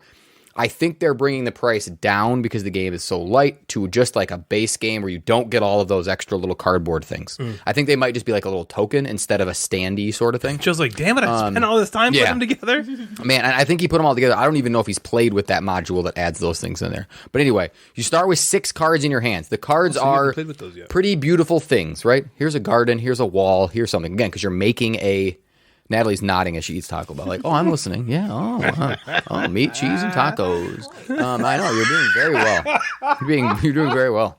This is what I have a conversation with my students on day 1. I'm like, you know what? There is an art. There's an art to looking like you're paying attention in school, and we're going to learn that throughout the year. I'm like, every once in a while, just to make your teacher feel better, just nod your head. See, like, I know that art. Just I nod, went yeah. to school. You just nod your head and go, oh, yeah. And then if you make eye contact with the teacher every once in a while, they'll think you're listening. But do they want to do that because then you might call on them? No. There's then you they don't rant. There's not a lot of cold calling as much. Oh, really? Or to like embarrass someone. Some teachers especially do that. if it's they do. But you could just nod along. It makes someone feel better. So Natalie made me feel better with a mouthful of meat and cheese. And shell, crunchy shell. Yeah. Although the microphone is not right in her It's not. mouth, so Yeah. she's being very kind. Yeah. Where was I? Oh, yeah, you have 6 cards. They're all beautiful crap, right? Here's a rose. Here's a tulip. Here's some different flowers, okay?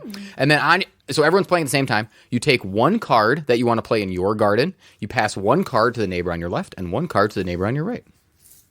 Okay. Play continues until you have 3 cards played out in a row.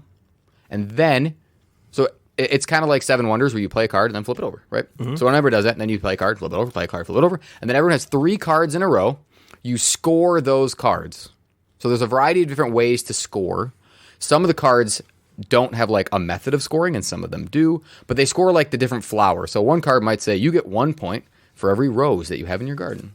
So you look at those 3 cards, and if you have 3 roses, you get 3 points. That makes sense? Yep. Okay. That is 1 season. It sure you do. do that 4 times for 4 seasons because there's 4 seasons in like the world. Like there's 4 seasons. Even if you live somewhere where This there's is not like Iki. seasons, Iki has 4 seasons too. there's actual seasons. Winter, spring, Okay. summer, and fall. That's it. All she wants to do is call. Yep. That taco spiced her up here. Whoop, now I'm awake. Wait, was there caffeine in that taco? Yeah. It's cat. I got a Well, remember how wine she in was- one hand and Mountain Dew in the We other. Taco in your belly. we talked about how she was satisfied by Taco Bell, so she's Yeah, damn it. she's on a high right now. That's what she did yesterday. She knocked me out while she got satisfied. Yeah, she's like, ooh. This is the 3rd time you've had Taco Bell. Yesterday, she probably had it while you definitely were knocked had it out. while I was knocked out. And then she was like, Ryan, you were great. And you were like, I where am was? I? Quesarito. Case of Ryan. Yeah. He's like, are we still talking to Kim? What a guy. So play continues like for 4 total seasons. And what's cool about the game, and the scoring is cool, is only the cards from the current season are going to score, but you count all of the cards in your garden. Does that make any sense? Mm-hmm. So in the 2nd season, if I have another card that says I score like I score a different kind of flower, I score wall points or something, right? Now I'm scoring that card for the season, but I'm counting all 6 cards that I've already played. Yeah. And then in the 3rd round, you're kind of counting 9 cards, but you're only using the scoring stipulation on the 3 that you played that round. Okay. That make a little bit of sense? Yep. Okay. Yeah. If you don't get it, I don't really care. Now, I didn't think you did. no, not you, but just in general, because I'm not going to keep talking about it. Not just everybody. So you have 12 cards out. Okay, some of the cards also have like end game scoring as well, and you basically just total all those points up, and you see who wins. It's pretty good. Pretty light. It's very light. It plays 7 in under an hour. Is it one of those games? It seems like it. Yes. Okay. Natalie, You- what? No, you at home know what we're talking Natalie, about? what was the question that Ryan was going to ask that I knew before he even asked it? Go ahead. She has no fucking clue, dude. No clue. There's no fucking way. It was Ryan, he started with, is it one of those games? And then I said yes. Right So does after that he help said you? it plays up Where's to the 7. bell? I'd like to ding in. is it, It's over there on the floor. You got to hit with your foot. Yeah. Right after he said it plays 7. Play 7 in under is an it hour. one of those games? I don't know. Come on, think of something. Just say You got it. something. Is it one of those games that you could Whoa, she's getting play sassy. with 7? Yeah. Boom. It Play is. 7. It is one of those Is that one of games. those games you can play with 7? It plays 7 in about the same amount of time that it would play 3. That was what the question. question. Yeah. That was So right. all of that You guys because know everything. each other better than I Then you know either, me and so, Jeff. yeah. Well, we did Should be graduate each other's together. age, I guess. So yeah, I like that about it. I think that's great to get to the table with, again, nons with gamers to end of night, because we played it in 30 minutes. It was very like Wow.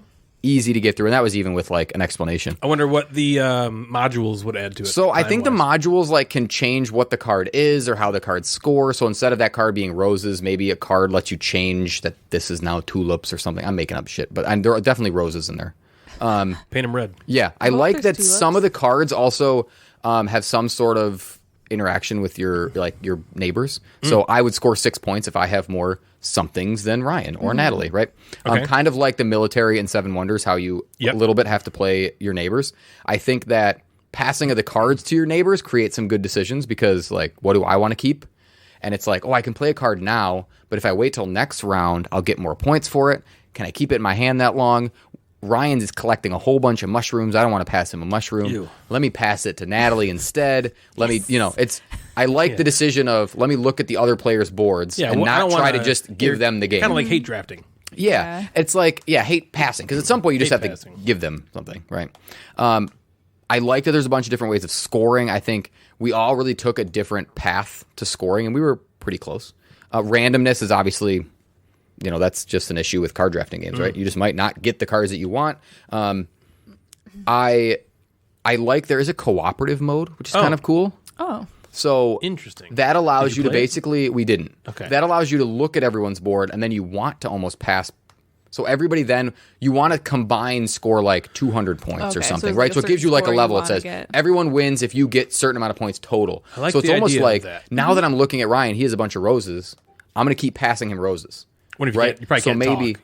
yeah, I don't know what the talking Yeah, rules you are, but I probably like can't. Give me those roses. I like that that's a possibility. You can be working together if you'd like. And we don't know if that's the case. But doesn't it seem like a large portion of cooperative games nowadays has that mechanism when I don't ever remember that being a thing for cooperative games before. What? Like everybody has to score. Like you got to be this- quiet. You can't. You're not allowed yeah. to talk. Quiet. You're not allowed to Yeah. say anything to each other.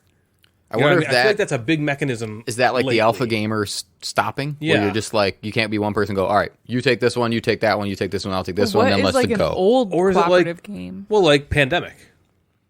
Yeah. Like a game like Pandemic. Like Yeah. there's a lot of games that were cooperative like that, Yeah. where you can't talk to each other about what's in your hand. You can't tell like We're like, these all are the cards information I is have. known and everything's Well, I out think there and you're it's- I just think kind of. it's Yeah, but you can just talk Maybe freely. part of the difference is like Pandemic is like you're trying to like win, right? Like I'm trying to game. win. But like Yeah. some of these other ones like Tranquility or like Wait, Tranquility, what's that? What's or that like game? The Mind or something like that is different because like you have hidden information. You know what I mean? Like We have that- hidden that- information in Pandemic too. Your cards You do? are hidden Oh, information. okay. Yeah. yeah. Well, then Can yeah. can you tell? I guess it doesn't matter. Can you tell people what's No, in you your cannot hand? tell people Okay. what's in your hand. Oh, So okay. that's what I mean. But Okay. like games A little like bit. we'll talk about in a minute. You're not supposed to like say shit. Right. Yeah. You know what I mean? Like you're not like Hint talking at all. anything or Yeah, anything like yeah, that. you're So So I'm continue with yours. yeah, before I would say move on. so. I like that it's on the lighter side. I think because it's lighter, it might hit the table more in certain situations. Because I like games like It's a Wonderful World, Hadara, Yeah. Paper Tales, Seven Wonders better than I like this. okay. But all of those games are a little more Heavier, complex and a yeah. There's little more to longer. chew Maybe not Paper Tales. Paper Tales is shorter. Paper Tales is great, but like It's a Wonderful World is a little longer. Hadara is a little longer with a little more. This is light. So again, you can bring this out with nons, you can bring this out with grandma, and they'll understand Yeah, it. so The only like confusing family part, holiday game. yeah, the only confusing part would be like understanding the scoring. And I think once you explain it and you play like one round, you're like, okay, now that makes sense. The next round, only these three cards are going to score, but it's going to count for all six, and then these three cards, and it's going to count for all nine. But overall, it's good. I think it's getting a little bit of love. It's beautiful. It's like works of art. Like if you hate it, you can just hang it on the wall. Just pretend it's canvas and just It does look really cool. hang it on the wall. Yeah, But- it's pretty. Yeah, so if you're interested in a lightweight, family-ish game, look at Flourish. Awesome. All right, we're entering the serious portion of the show now. I've come down off my high. Oh boy. You have? Yeah, Jeff yelled at us, and now I feel like okay, we need to rein it in. I'm not It's like actually for the mad. back half of the show. I like putting on that. He's a mad board gamer. You Yeah. gotta play his. Yeah, I got persona. up. We're not supposed to. Oh. Everyone at home is supposed to Cut that out. He's real shut the mad. computer off. Say it better. You can't see his face, but he's mad. Yeah. So talking about, can I go? Yeah. Talking about. Can I go? Well, Jeff? can- Well, I you wasn't played, sure you're done. yeah. Talking about being silent in cooperative games. We played a new cooperative game that Jeff brought over that he got from Lucky Duck Lucky Duck. Games. Yeah. Who, if you know Lucky Duck, they start. Did they start on the scene with Chronicles of Crime? That They have something might be. before that? Was I that don't know, there? but I remember at Gen that's- Con when we first Oh, saw man. the goggles. I got goosebumps thinking of it. We It's like so, put on the yes. goggles, and we were like, yeah. we did it. We were like, I was like, I'm buying can this. I buy this right now? And they were I'll like, give you all of my no. money. They were like, it's not out for another like 6 months. I was like, I'll give you all my money for the demo. yeah, can I have for that? the one It scenario was demo? So, we putting on those goggles was so Yeah. Like, freaking awesome. We were like, my eyes, so the goggles cool. do nothing. And so we played that, and it was like, okay, so that's Lucky Duck. Okay, they got a bunch of games now. Yes, bunch of games. Is Paranormal Detectives? Yeah, Lucky Duck. Oh my Oh, god, it I love is? that freaking That's game. cool. Okay. Yeah. So we were talking about the spate of cooperative games that have come out where you're not allowed to talk. You're really not supposed to say much, which I feel like is something that is more recent than not. I love that mechanic. I love it. I think it's so fun in a game like The Mind which does it to the extreme, right? The Mind Yeah. is like the extreme of yeah, you this, gotta be silent. where you literally just have to read the Yeah. social cues of your friends. Read the silence Yeah. of the other. Yeah. I think that is like the coolest. Now, that is a very contentious game. Some people hate that. Some people think The Mind is like an affront to their personal, like well-being. Yeah. Like they hate The Mind with everything, and they think that the gaming hobby should just like fucking get rid of The Mind. Yeah. There are people like Yeah. that, weirdly. I personally think it's so freaking cool. Okay. So then when Jeff came over today and he was like, we're going to play a game and it's called Tranquility. I was kind of like, okay, all right. It looks like it's in this little like cube of a box. Yeah, it's a cool box. And he's like, it's cooperative. And I was like, oh. And he was like, and it's kind of like The Mind. And I was like, oh. And so what it is you're playing cards onto a 6x6 grid. Yes. Yeah. All right. It would be cool if there was like a play mat, but then it would just like create a ridiculous amount of stuff for this little tiny box Yeah. that you don't want. But Yeah. okay, so there's like a 6x6 grid. It's blank. Okay. And you're playing cards. What you're doing is you're cooperatively playing cards to this grid in order from 1 to 80. Okay. So there are 80 cards in the deck. You're splitting the cards up by the number of players. Yep. And then everybody basically has a hand of 5 cards. There's other rules too, but they have a hand of 5 cards. And on your turn, you have to either play one of your cards to the grid. It's like a powerful grid, like a power grid. A power. Right? It's like a power Yeah. grid. I think that should be a game.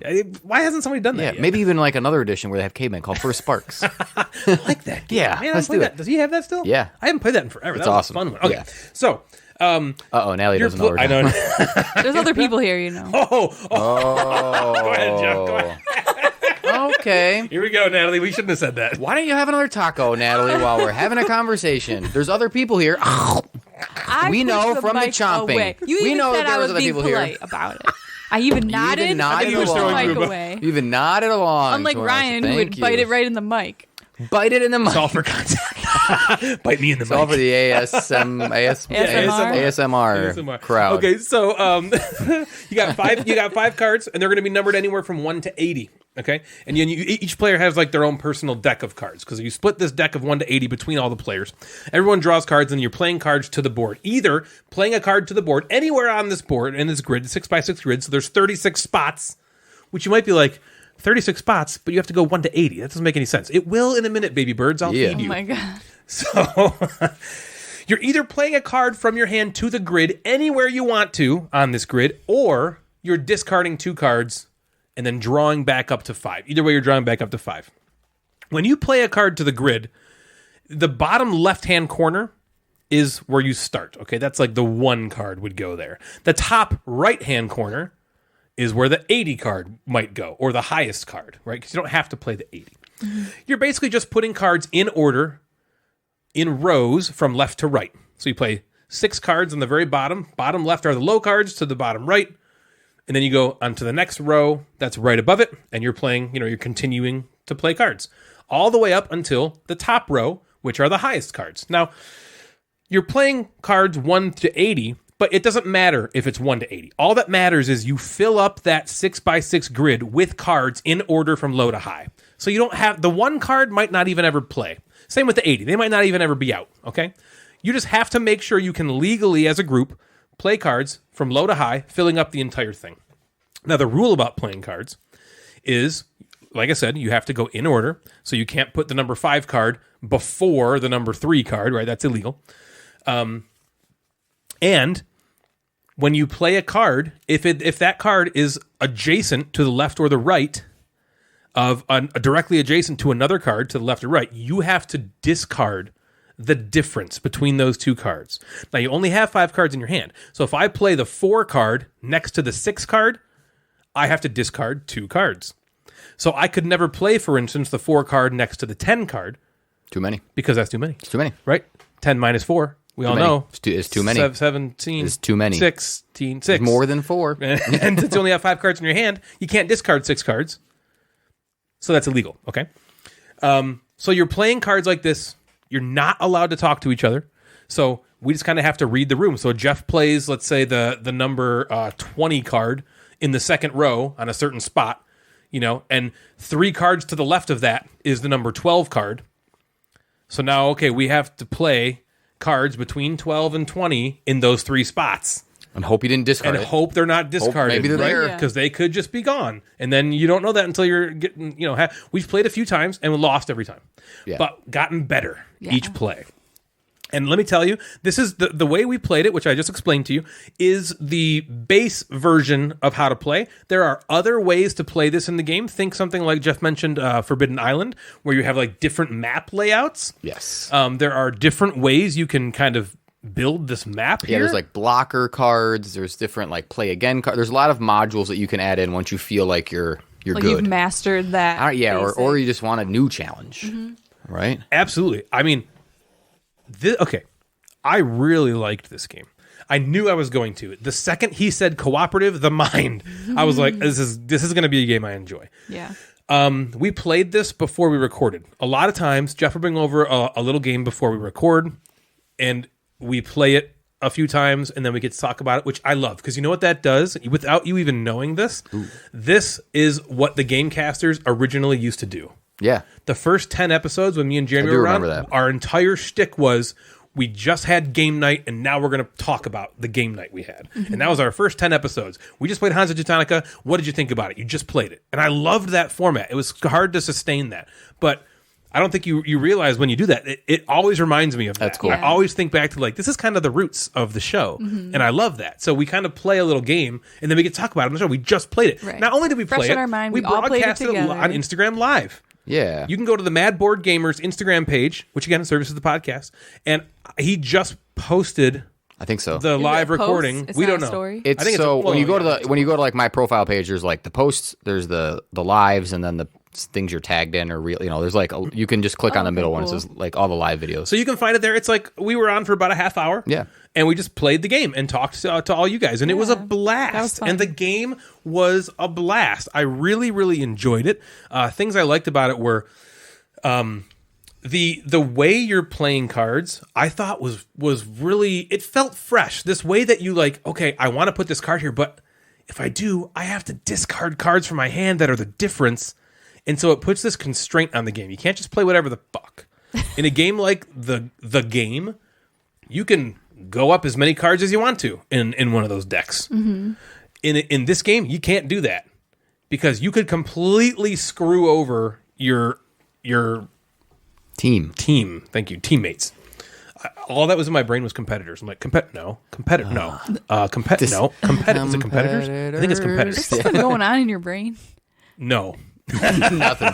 Not much. Nope. And I really liked that constraint. I really liked the fact of like, I got the perfect card to go here. It's 2 away, but it's like, oh my God, my hand, there's 2 cards. I don't want to get rid of 2 cards. Because when you're playing that card, now you only have 4 cards. It's like, how do I don't want to. These are great cards to play later. So then you think like, okay, maybe I won't play there.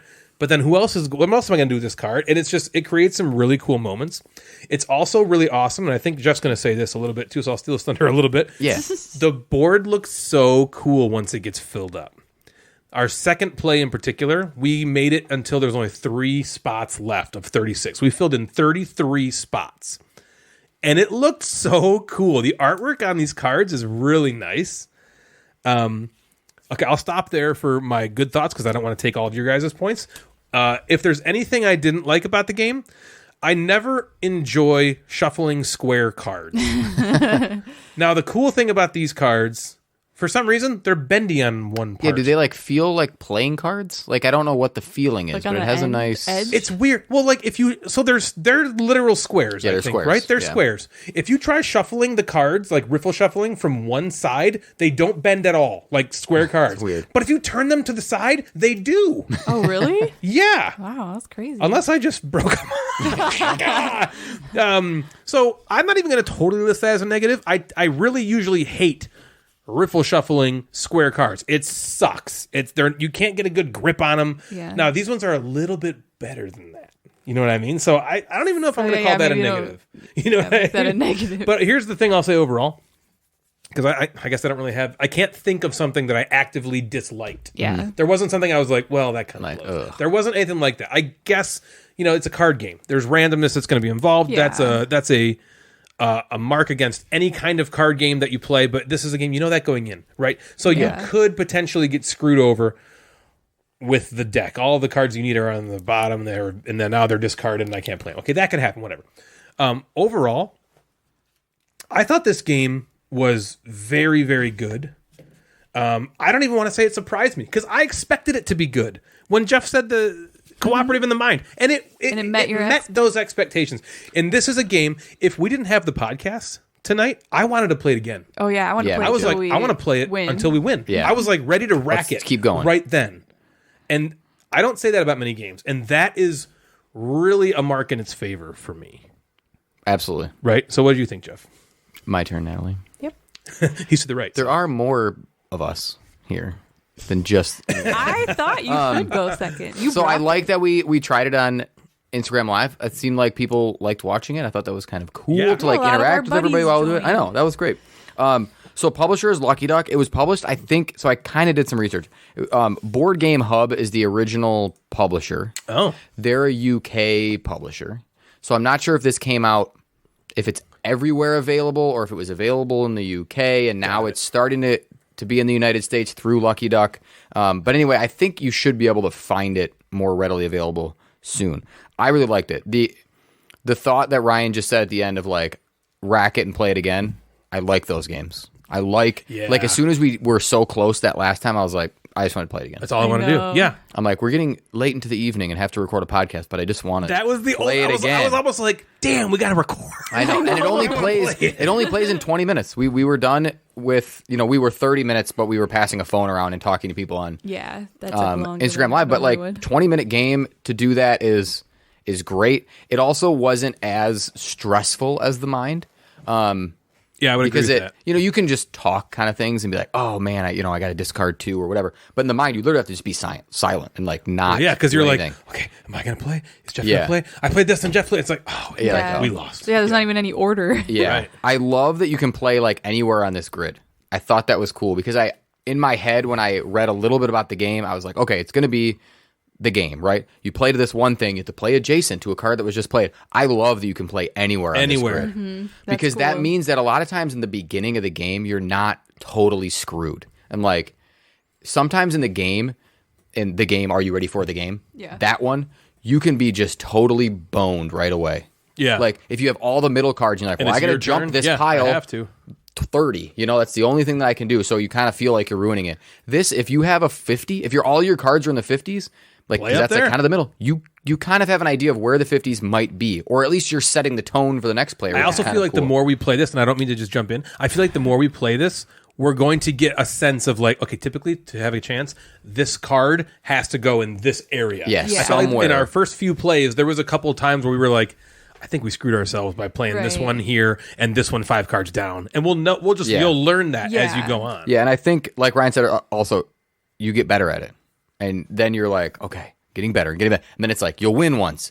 And then you can win again. You're like, yes, now let's add another card in there. Let's do something else. Mm-hmm. And I also like that there's other modules and other things to add. Like the mind in itself is hard enough. And same thing with the game. Are you ready for the game? But there's no additional stuff to add. Yep, It's just that. is that all the time. Right. I know you can, if you can't get a copy of this, I just looked, you can play this on Board Game Arena. If you're interested, you can go play it. Oh, on that's there. cool. And I love the timing and random, like the randomness of the cards are just random. But you also have this thing at the end of the game where if the whole grid is filled in, someone at the table has to have a card that says finish. and they have to get to their turn and they Right, I have to didn't play mention it at the end.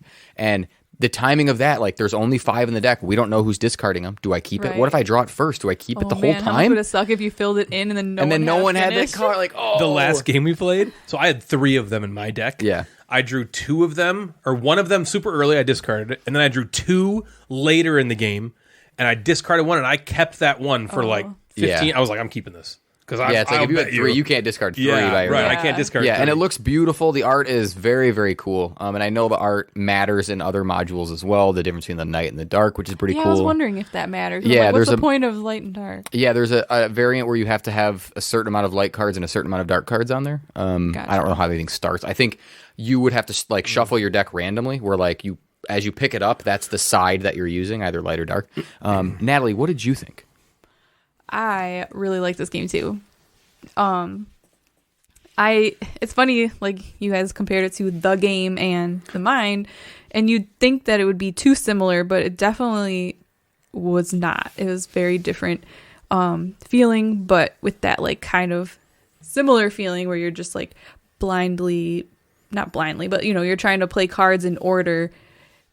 And you can't talk to each other, and you're on the same team. Yep, you're right. It's in that line of Yeah. games. It's in that line of games, which we like all of those. Love and 'em. this is just another one that feels different enough that we would want to add this to that collection. Yeah, we can almost have like a game night where we're like, okay, we're gonna play the game. Yeah. We're gonna play Yeah. the mind, and we're gonna play Tranquility. Right. Until we beat all of them. Yeah, So buckle up. that actually sounds really fun. We'll be right back.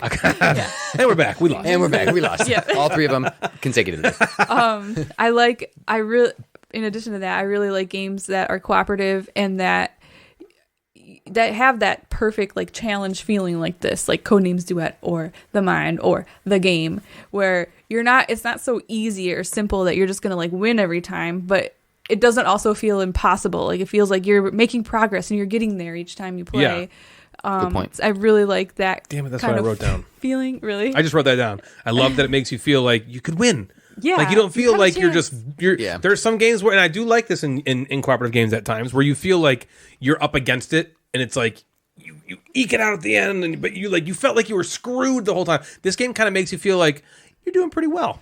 Yeah, you're doing pretty well. Yeah. I think you're okay. And then all of a sudden you're like, oh, lose. we're not okay. Yeah, Right. It's kind Yeah. of like, But I like it reminds me of like Patchwork, where like you have all the space in the world, and then at the end you have very limited, very specific like pieces that you can play, and it's like really tight. And that's kind of how this game feels at the end, because Yep. you're thinking like, okay, I'm doing good, I'm setting us up right, and then at the end there's only like a few spaces left, and you just have to have the right cards. You have to have enough cards to continue, because if you don't have enough cards to discard because you're out of cards, then you just lose.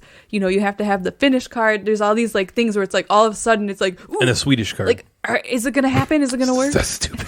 The Swedish You said the Finnish card.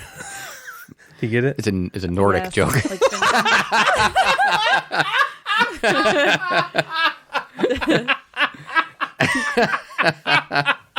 He's right. like a nerd dick joke. A nerdic Ooh, joke. A gotcha. nerdic joke. Nerd. You didn't even get it out. Like a nerd joke.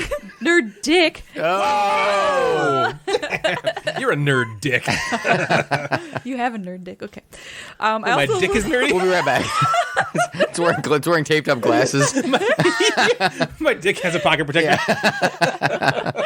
Oh my god. Okay. So yeah, besides all that, I also love the artwork like a lot. I think it's really cool. You did seem to really enjoy the artwork. Yeah, and I love the little box shape. It's so cute. It is cool. Yeah. Sometimes I get annoyed when boxes are different shaped, because it's like, how do you fucking put them on your shelf? Yeah. Yeah. But this one, I was just like, That I one's was kind of small like, enough. so little. Yeah, that one's so small cute. enough where it doesn't bother me. And Yeah. instead of like if it was Like you're not gonna like Yeah. have a place on your well, like shelf think just about for like that. the, Like like if what it was- I don't like the tin. We were talking about Forbidden Yeah. Island. I don't like the Forbidden Yeah. Island tin. Yeah. Like how do you fucking store I that don't like stupid tins thing? either.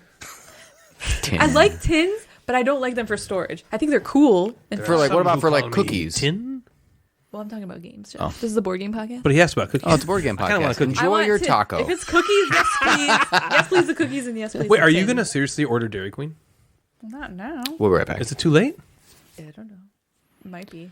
It's cold now. They don't stay open as late. I can check. Ice cream's who cold. cares? But Whatever. anyways, yes, I love this game. Just like you guys, I want to buy it, Ryan. I looked on Board Game Geek. There's one copy in the geek market. You want to know how much money? $400. $80. Not worth that. No, Yeah. it should be like $12. Well, okay, someone looked it up while we were live on Yeah. Instagram Yeah. and said that it's $11, I think, it's on like Miniature Market. 11 Normally 15. 15. I would say Yeah. That is a Under great $20. Yeah. price. Yeah. That is a great value for this, I think. But yeah, I think another cool thing about this game is I think that there's like a lot of different things to try to think about to make it work. Like even when you guys were just talking about your feelings on it, I even had another thought like, what if next time we tried this? You know what I mean? And so like, it's just, I like the fact that it's not like super straightforward and it's that it's a good challenge. Very cool. Agreed. You can pre-order it right now on Cool Stuff Inc. for $10.99. Oh, so it's not out yet. It says estimated release October soon. 2021. Yeah, I think very soon. So probably this next next week week. or Yeah. two. So I just put it in our cart. I'm not sure if you want it or not, but it's in there. I and just everything said I okay. did, Did you? but- Boom. It's happening. So that was Tranquility. Put Have it you got in anything my else? stocking. yeah, I got one more. I'll put it in your nook. Oh my god. Oh, right in gonna the hurt. nook. Right in the nook basket. A square peg and a oval hole. Okay. Oval? Oh.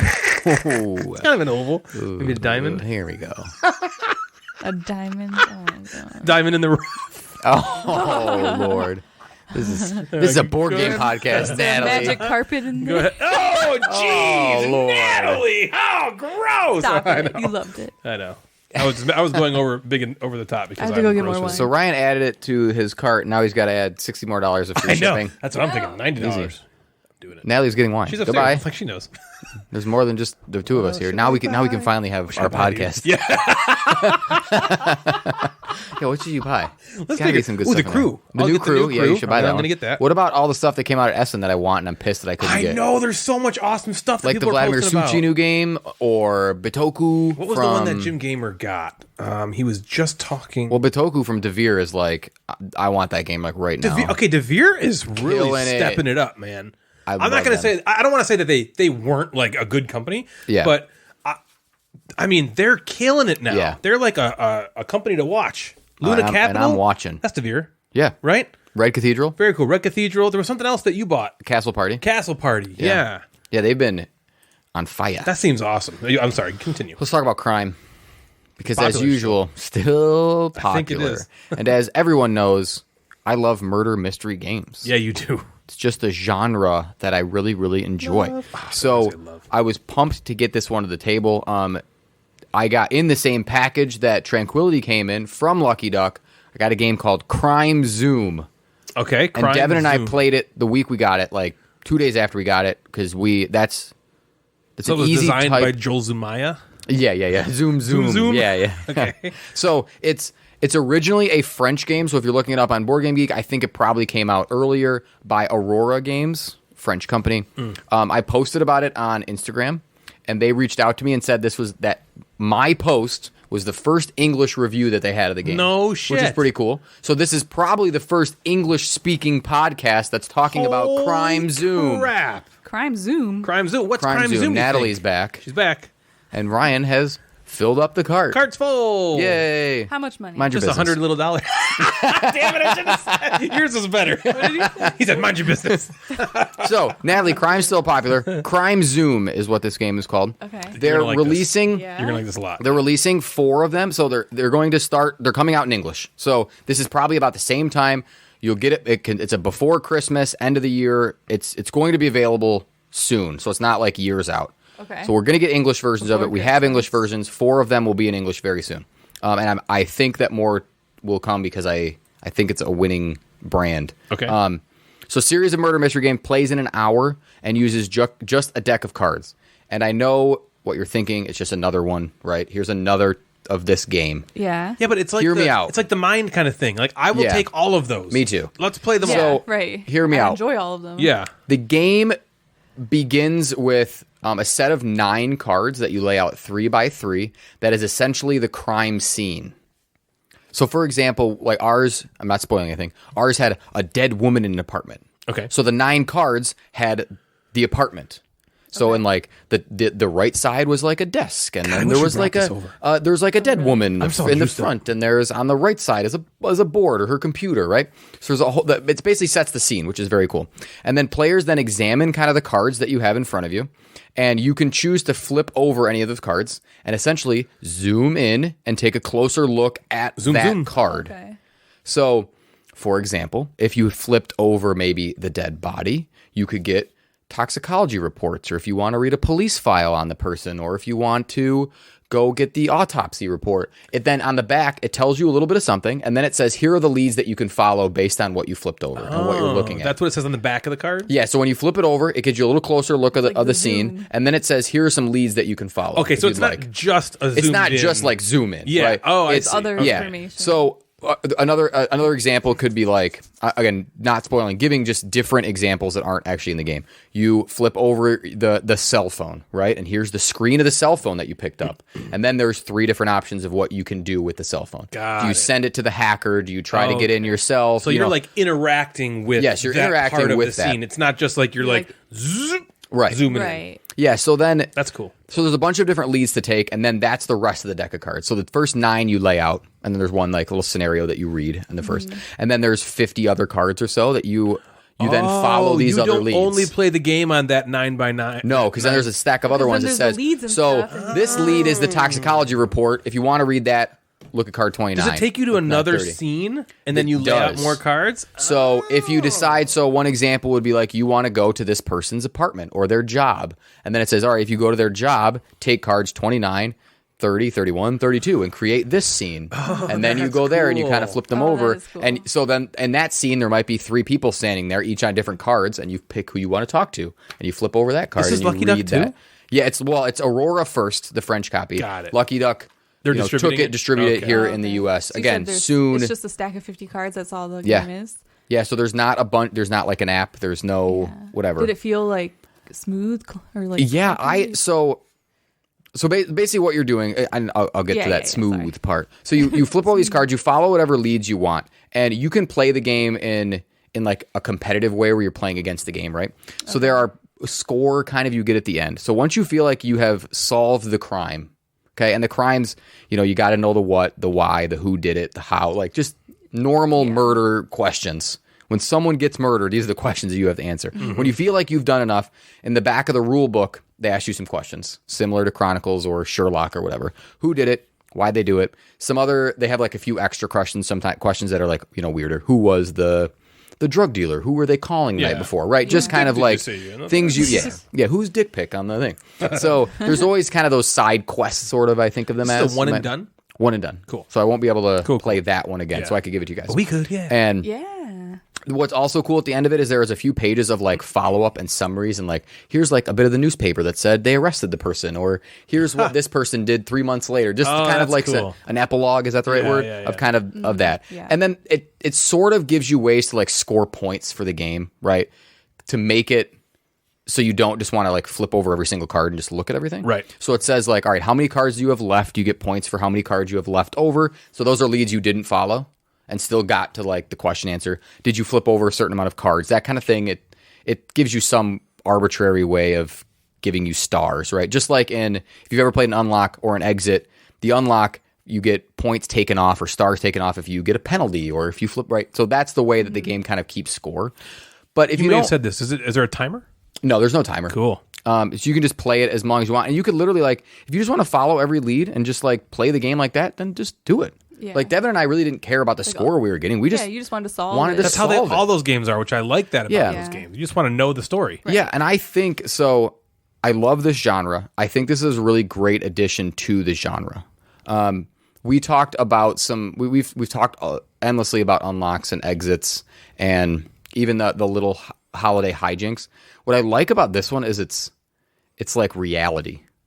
So the unlocks are amazing in their own way, but it's also like you're in it's all Alice in Wonderland fantastical. Yeah, and it's like a goofy you're story. chasing a Yeah. clown. Right. This felt like you were a little bit of a detective and you were doing that, right? Well, that's I know you like that specifically. And I like because that. That's detective why I is like detective Yeah. more than maybe Chronicles of Crime, which I also love. Right. Right. But yeah, to Natalie's question of was it smooth? I thought it was very smooth. I thought it was also really logical to get through. Yeah. I didn't feel like there was insane jumps or information that I needed to know or anything like that, background stuff. I thought the story progressed logically. And again, Devin and I played it where we just went on whatever leads we wanted to. We didn't care about scores. But when we then afterwards, we like flipped all the cards over to see like what didn't we do, where didn't we go, that kind of thing. Do you think it could be? So anybody that knows Jeff, you've played every crime game you can get your grubby little hands on. You've also done probably every escape room you could think of to do. You are definitely A, the target market of these games, for sure. Yep. And B, I would wager to guess that you are maybe an expert level. Do you think this is good for somebody who has not really tested the waters of these types of games too much? You know, your brain thinks now in these ways. Yeah, these murderous ways. I think so. Like, I you know think what I'm so. asking? Like, Okay. if someone's if you're trying to decide and you've never played games like this before, and you're saying, all right, do I play an Unlock or do I play this Crime Zoom? Yeah. And this is your first time playing either of them. Crime Zoom is going to feel more realistic, and you don't have to solve the puzzles. Yeah, because he said it's more logical, which makes sense because it seems like that means it's more straightforward. like, you don't have to like look at the bottom of the box at the find the barcode. Always and like, see this random, Emily always says, like, look at the moon, right? Benedict. Says, look at the moon and the lunar, whatever. So there is less, there's less of that brain work and more of the detective brain work of, okay, why would this person kill him? And then you follow that like little lead, right? And it might be nothing in it. And then, but the leads seem logical. Yeah. At least in this one. We played the one, it was called, there's a few of them. It was like, no, maybe it wasn't his last card. A bird on a wire, bird, whatever. And then we have another one that we're going to play. But I really felt like it was, the path made sense from this woman died to a lead that just was dead. And then we went back and went, all right, what did we miss? Let's go now this way. And then it progressed and went forward. So I think that you could jump into this not having played those type of games. Yes, Ryan? I have another question. Just because this game really intrigues me and I really want to play it. So I would say maybe a trade-off, and this might not be the right thing to say, but a trade-off of a realistic game like Detective or this versus like a fantastical game like an Unlock or, looking at the moon and the lunar orbit or finding that barcode on the back of the box and realizing, are there moments in this game that make you feel like, awesome, oh, that's cool how we got to this? Because since it's logical, is it more just like, okay, well, this made sense, so I got there? Do you get those like cool moments? I don't think so. I think that happens more. This is why I think I like a game like Chronicles of Crime or Detective better, because they do more. Right, it's a bigger experience. Like Detective, you can find a card that has like a business symbol on it, and then here's it attaches to all these people that you've done it, right? Yeah. But that's also comes with a 3-hour experience. Sure. Yeah. And Chronicles of Crime can, as you're looking around the crime scene, literally on your phone, and you turn around and you see blood or a footprint, and you're like, holy shit, that's it. Yep. This is, that experience is literally flipping a card over. So that's just less exciting. But that doesn't mean, so even though I like Chronicles of Crime and Detective better, I got a similar feel in a less amount of time and in just a deck of cards, like which means that that's good. Like, we can play this on a weeknight and be done and still be able to watch some TV show. Right? So it still felt engaging. Yes, to it you had and, the. I was like, we were both into it. Devin and I were both into it, flipping cards, excited, trying to like piece it together. She read some cards, flipped it over. We were in it. Yeah, what did Devin think? She liked it a lot. Because she plays all those games with you. Yeah, she liked it. We both agree we like Chronicles of Crime and Detective better. But I would put this in the category of an unlock and an exit, where if we're having game night or just the two of us or whatever, I think next time I want to play it with more people. Like I want to play, like the next one, maybe we'll play with you guys.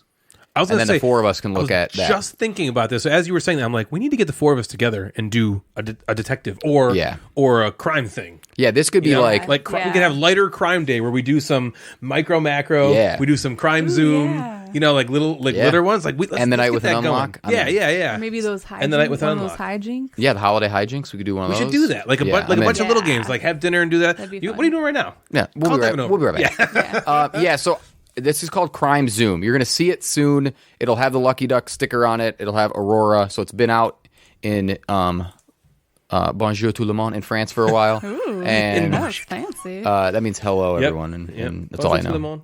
Bonjour tout le monde. What's the second part? Tout le monde, everyone. Tout le monde. Hello, everyone. Oh, I didn't know that. And I think this might be also a pre-order like October, like right now, like very, very soon you can grab this. I think it'll be $12-15. It's not going to be something that I think is going to break the bank. And again, it's a one play and toss, or give it to someone else, play it and give it to somebody else. Yeah. I'm excited to play the next one, and then I'm excited to buy the next two and play those. And hopefully this is a successful series enough where they feel like they can start to, continue. Very cool. Yeah. Awesome. Crime Zoom. That's awesome.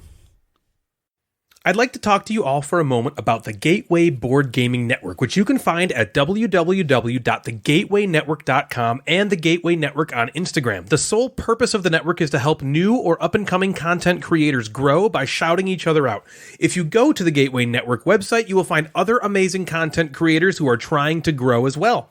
They are all amazing people who produce fantastic content. It's very exciting, due also in large part to the merch store there. Yes, we've got a merch store, which you can find at www.thegatewaynetwork.com/store.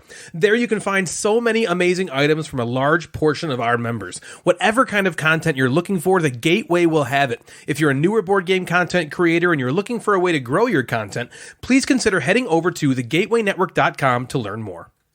If you're looking to support the show, maybe consider flushing your money down the Gamecasters toilet by way of our Patreon page. There are 4 different tiers which will get you access to behind-the-scenes content, exclusive content, or content ahead of time. You will also get swag that nobody else has access to, and just the opportunity to help out and support a podcast which you sometimes listen to.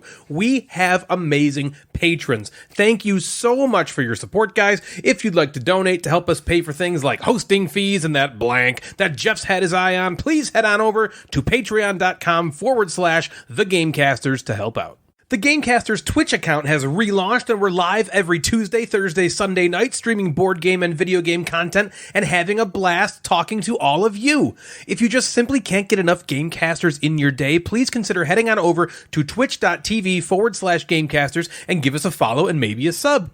I have the best time streaming for everyone, and it's just a super fun place to unwind after a long day and watch someone who is trash at games play games. Come hang out and engage with me in a way you never thought you had to before, but I'm sorry, you do. Twitch.tv/Gamecasters. Possibly the best way to interact with all of us, though, is via our Discord server. If you go to the Gamecasters Instagram page, you can check out our link tree in our bio to get access to our server. It's a great way to engage with all 3 of us on a daily basis, as well as meet a bunch of like-minded, awesome people. So check out our Discord server. It's now time for me and Natalie to mute our microphones and just let Jeff talk for once in this episode's Instagram Inbox. And now it's time for the Instagram Inbox with the Mad Board Gamer. Here I am. The Mad Board Gamer. Madder than ever. Here he is. Yeah, he's true to his name in this episode. Is the Instagram Inbox, and I wanted to keep it light and breezy. And I wanted breezy. to, because this was really funny the last time we did it. I love when Ben and Em do this on Date Night Dice podcast where they do Would You Rathers. Yes. So I asked the Instagram world to send me a Would You Rather that we would answer on the show. Hell yeah. Kind of live. Like the show.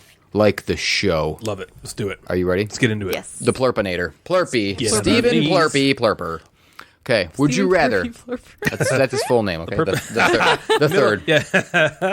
Middle name Plurpington. Would you rather have the ability to fly, but only when completely naked? Okay. Okay. Or the ability to turn invisible, but you can only walk backwards? Fly naked. So you fly naked or invisible backwards breezy walking. in the nether regions. I'd fly naked. I think still. I'm going to go the other Walking way. backwards, I feel like would just be so fucking annoying. I think that I could get couldn't you just get a ticket for being a naked flying man? Like, wouldn't you be I don't arrested? know. How would they even ticket you? How would they know it's you? You fly so high, Wait I till you feel like land. maybe they wouldn't see you. I feel like I would do the invisible one. I'm doing I feel like invisible walking flying backwards. naked would be so cold and uncomfortable. I got some blubber. I was in the pool. Although But being invisible, I'd have to fly. I was in the air. I'd have to fly at least 15 inches off the ground so it doesn't drag. Oh, God. Fold it in half. 15 inches. All right, board game related one. You ready? Would you rather have every game in your collection? Yes. Yep. I'd Natalie? like to have them. Natalie, yes or no? Have every single component made of wood or plastic. This includes box, player board, chits, dice, cards, everything. Would you rather all of it be made of wood or plastic? Is this a Plurby question still? Plurper. Wood. Wood. It's a plurper. I'm going with wood. Wood for sure. Man, it would Yeah. be really heavy. Yeah. Yeah. Imagine how much unless it's heavier like, everything would what be. if it's like balsa wood? What's the really light one? IKEA. Well, yeah. If it's made of IKEA Yeah. wood, it's good. I was gonna say, what's that one? Big, it's heavy, it's wood. Plywood. Plywood. Yeah.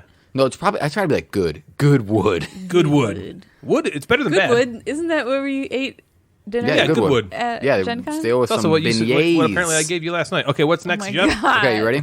This one is for Ryan from the McMeeples account. Okay. I think from just for Sam. Ryan? Awesome. Specifically, well, up, there's a Sam? Natalie one coming next. okay. This one's What's up, for Michaela? Ryan on the podcast. Yes. Would you rather only Okay. be able to make jokes about Natalie or talk in a British accent? So you have to basically give up one of them, right? So you can either continue to make jokes about Natalie and not do a British accent, or do a British accent and then never be able to make jokes about Natalie. I would love to have sex tonight, so I'll say British accent. No, seriously. else you wanna follow it up I with? don't feel? think, honestly, I don't think I could not talk in a British accent.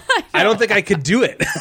Well, you do it while brushing your teeth or something in the morning. That's what I mean. I don't know if I could do it. Because were they both on the podcast? Or is it not talk with a British accent in my life? I'm assuming it's like on the podcast. podcast. Yeah, it's both on the okay. podcast. I still will say, for purposes of diplomacy in my marriage, I will say that I would rather talk with a British accent. Okay. Natalie, would you rather have Ryan talk about your nook every time he visits your family, or have him make a fart joke every time you use the stairs? This is from Sam McMeeple as well. Okay, this is fucking awesome. Yeah. Good on you, Sam. Or Michaela. I don't know who this is from. Good on you.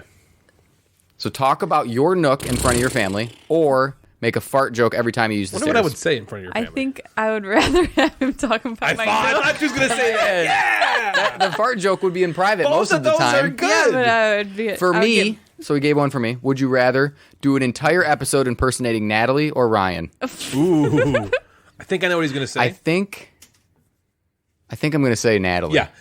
I love your Natalie impersonation. Yeah, I think that's what it is. Because They're always mean and really funny. Yeah, I think that's what I would have to go with. I think I'd have to do that. Because I could get a little sassier. Yes. and- Yeah. Yeah. Natalie gives you better material, I feel like. All right, you ready? Yep. Those are good. Those This are really is good. from a couple of games, Zach. Oh, okay. Would you rather be required, this one's tough, required to play every game you own one time Okay. before you buy a new game, Ooh. or only be able to play a game 3 times and then it explodes? Explodes. I think Does that, okay. Wait. that would be Does difficult. that count for games I've already played, or is it like starting now? I think let's go with starting now. Shit. Because Okay. I'll go with the first one. It's safer. to buy, so you have to play all your games before you buy I Tranquility. think so. Because what if I want to play, like, Terra Mystica, my favorite game, and it explodes? You have to buy it after again, 3 right? You have to times? buy it every time. I figured On a every fourth copy would play, you I could, yeah. agree because then you will never have a shelf of shame, and it forces you to play the games that you haven't played. Yeah, I'm gonna say I Keeps will you regret that responsible. decision, but I'm gonna Yeah. say play every Because right game. now, because as your cool stuff carts fill up, Yep. you wouldn't be able to Yep, buy. And exactly. then every time you buy a game, you have to go longer between buying another And game. honestly, I would not go to Gen Con anymore. Because if I Yeah. can't go to Gen Con and not buy things, so I would just assume not. You just pretend that doesn't exist. What about you? What do you think? I don't know. Maybe I'll take exploding games. Yeah, I guess if you can buy the game again, although you got to clean up the maybe- game every time it explodes. Yeah. Like, ugh. All right. It's from Kelly Geek Chic. What up, Kelly? Would you rather play games with your mother-in-law, who hates games and constantly lets you know that, Oh, I hate that. or play with a routine gamer friend who cheats constantly and you have to watch them every move? Oh man, that's hard. that's a So tough play one. of those play suck. games with a cheater who's a gamer, Yep. or have to play with mother-in-law who hates games and lets you know about I it. think all I'd the time. rather play with a grumpy mother-in-law than play with a cheater, who you know cheats, and you can't do anything about it, or I think you just have to watch them and maybe just you gotta can make call sure that they person don't out all cheat. the I time. see, I don't I see, know, I but see. either way, that's annoying. I think I'd rather play because I almost feel like with like grumpy mother-in-law, you expect mother-in-law to be grumpy. Yeah. you Yeah, expect but like it's- she's gonna hate yeah. this, and you're not Hard. only They're both playing. annoying in the moment of just Yes. like, ugh, again, you're trying to steal resources, Yeah. or See, again, you're complaining. I feel like and this is me personally, like grumpy grandma or grumpy mother-in-law. I like grumpy grandma. Grumpy grandma. Grumpy Yeah, let's go with grumpy grandma. Grumpy grandma. Grumpy grandma. I would more like roll my eyes about, like, Yeah. oh my god. But like cheating friend gamer, I feel like- would be mad. Yeah, I feel like I'd be you'd like, get stop fight. cheating. You'd be fighting. I'm with Quit you. cheating in the You game. talk me into that one. I'll take I grumpy agree. grandma. Yeah, grumpy grandma. All right, the consensus is grumpy grandma. Now, this is from Osgore. What up, Thomas. Osgore? He also prefaces said, "You know which one of you is this question for?" Okay. It's for Natalie. Of course it All right. is. Yes. I'm gonna slightly change it. Okay. Okay. Never be allowed to go to another gaming convention ever again. Okay, he put Gen Con, but I'm going to make it all gaming conventions. Okay. Never be allowed to go to another gaming convention ever again, or never be able to drink wine. She's not playing board games anymore. She would go It even says further. gaming convention. I know, but I'm saying Yeah, gaming you would go even convention, further and not 'cause play it board said games Gen Con, again. and then if I said Gen Con, you'd be like, well, I'll just go to Origins or whatever. So I'm going to go with no gaming convention or never be able to drink wine. Yeah, I'm gonna have to drink wine. What about? I think we could go further, and she would still pick wine. What if you never played board games again? Ooh. The stakes are higher there. What do you think about that? Never drink wine be able again, to- yeah. or never play board games again. That one I think is the stakes that She's would actually. panicking a little bit. That's harder because like Yeah. a game convention, that's like a one event, once a year or so, whatever. Right, wine is every day. But no, it's not. Let's talk about. I don't drink that much. Welcome to the intervention episode of the Gamecasters. But I love playing games, but then wine, I could just give up wine and then drink other types of alcoholic drinks. So I guess I'd Get play drunk in other games ways. for that question. We need to ask Emily if she'd rather. Did we do this with her? Where would you rather give up wine or cheese? We should. What would she say? Let's ask her. We're gonna have that. to ask. She her gave that. us a couple, so we'll have to give. She did. We'll have to Okay, give we're them gonna have back. to ask her that back. All right, Jen Madigan I know her. gave the most disgusting one I've ever read in my life. Yeah. Oh boy. Okay. I don't think you're gonna like that after you hear it. All right. You're not gonna like. Would it. you Period rather? blood? Ew. So I'm gonna make this specifically. It says girlfriend or wife. I'm gonna say wife because Okay. we both have wives. Yep, sure. Would you rather sleep with your wife Yes. that's husband? possessed by your mother, or sleep with your mother's body that's possessed by your wife? No. Ew. Is this No. disgusted? No. No. So, Natalie, for you, it would be: No. would you rather sleep with Ryan possessed by your father, or sleep with your father possessed by Ryan? Would be that question for you. I would rather sleep That's like it- with disgusting. Nat. I would rather disgusting. sleep with Natalie, possessed by my mother. Here's why: we're just gonna fucking sleep. She didn't say have sex. Okay, She well, you get the actually point. Said sleep. I'm sleeping. Well, you get the point. She said sleep. Okay, we were a bang. No. I feel like that's an impossible question. It's disgusting. It's disgusting because it's like if it looks like Ryan and I know it's my worst dad. question ever. fuck You're It's the right. worst question. But You're if right. it's- I don't know if how I can say If I this. know it's Ryan, but it looks like my dad, ew. I know getting over the body could be very, very, very Yeah. difficult. Well, that's why I think if you have to pick one, I think you have to I pick. think you have to pick the body of your wife. wife. What are you saying? to But this? then you know Word. that I if what think you're- that's what I would. your mom or it's dad it's like awful. I know. consciously banging. Ugh, I can't even say We it. know it's disgusting. Jen, no. Thanks a lot, Jen. Listen, Jen, my mom is Don't passed ask us away, anything like okay? that ever This is not again. fair. Ryan gets a pass on this question. Yeah, I get it right. Blah. All right, Brian Beach on Facebook Oh, added. Beach. All That's so right. cool. If you won the Mega Millions lottery, $200 million plus, would you rather keep it all for yourself or give away 90%? He said, my answer would be no fun because he said he can't use more than $10 million. So he would say, would you rather keep all the money or I give it see. away? Yeah, I Give away most of it. So so someone gives you $200 million, Yeah. and they say you can keep it all, Or you give away 90% Give away of it. 90%. I'm just going to keep it all. I Why feel wouldn't like you- who would I feel ever like that's pick- an easy question. I know. I'm But like, he well- said, he's just going to give it away because he can't use more than $10 million. I'm I gonna kind of call agree with what he's saying bullshit there. on that. I think Brian Beach could spend more than $10 million.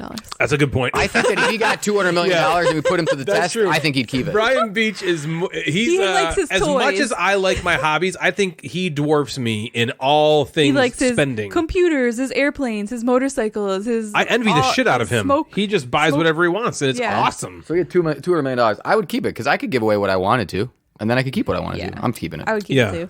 All I'm right. selfish. I don't care. Nuclear Night. Peter, would you rather only play 6+ player party games or only play 2-player games? Ooh, 2-player those are games. like two really fun. I know 2-player games. I think It's just more often I'm just with you. Yeah. And if we could never play games together unless it's 6 plus. So fun. I know.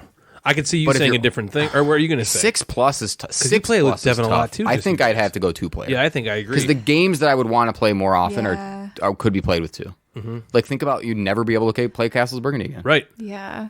Well, I can't. I don't know. Well, Castle Burgundy is not is can. a 4-player game. Right, so you'd never be able to play that. Because you're only playing 6 plus or only playing 2-player games. Oh, I see. So I think you're like, I would thought say it was everything you else have is to get gone. rid of one. 2-player only. You're I either think getting you're rid getting- of 6 plus or you're getting rid Oh, of I 2 read it as they're only doing that. So you're only playing 6 plus or you're Yeah. only playing 2-player games. Or So either games way, that you're play not playing 2 players. Castle Burgundy. Well, only games that would play 2 players. Maybe. Because, yeah, if it's only games that play only So 2 not players. 2-player only, but you can play with. I'm confused. So it would be like, I can play Castles of Burgundy, but only 2 players. Or you can play Belfort, but only with 2 players. That's Yeah. what I kind of. That's what I thought, too. So we could play Castle Burgundy, then. You can play Castles of We pick Burgundy with 2 players. But you yeah. can play it with 4. Yeah. Because there's not, Interesting. I don't know. Yeah, I would pick 2-player games because that's I how think we so. Yeah, that's how I we guess I'd mostly pick play that stuff. just because It would of suck, that. but I would- Yeah, I do really enjoy. That's a tough one. What if we never were able to play Codenames Duet again? It's like the best game. What if we were also never able to I feel play like we got- just one again? I feel like we got Ben and M hooked on that, by the way. I know. I think they love it. I was listening. I knew they would, to their too. latest podcast I really knew they today, would. and she was like, said something about Codenames Duet, and she's like, I really enjoy that game. Yeah, they really do like it. Yeah. that's Homemade awesome. soda. Oh, we just Homemade saw soda, on and it's the basically Instagram just Live. sent me a bunch of DMs that basically telling me about games he hates.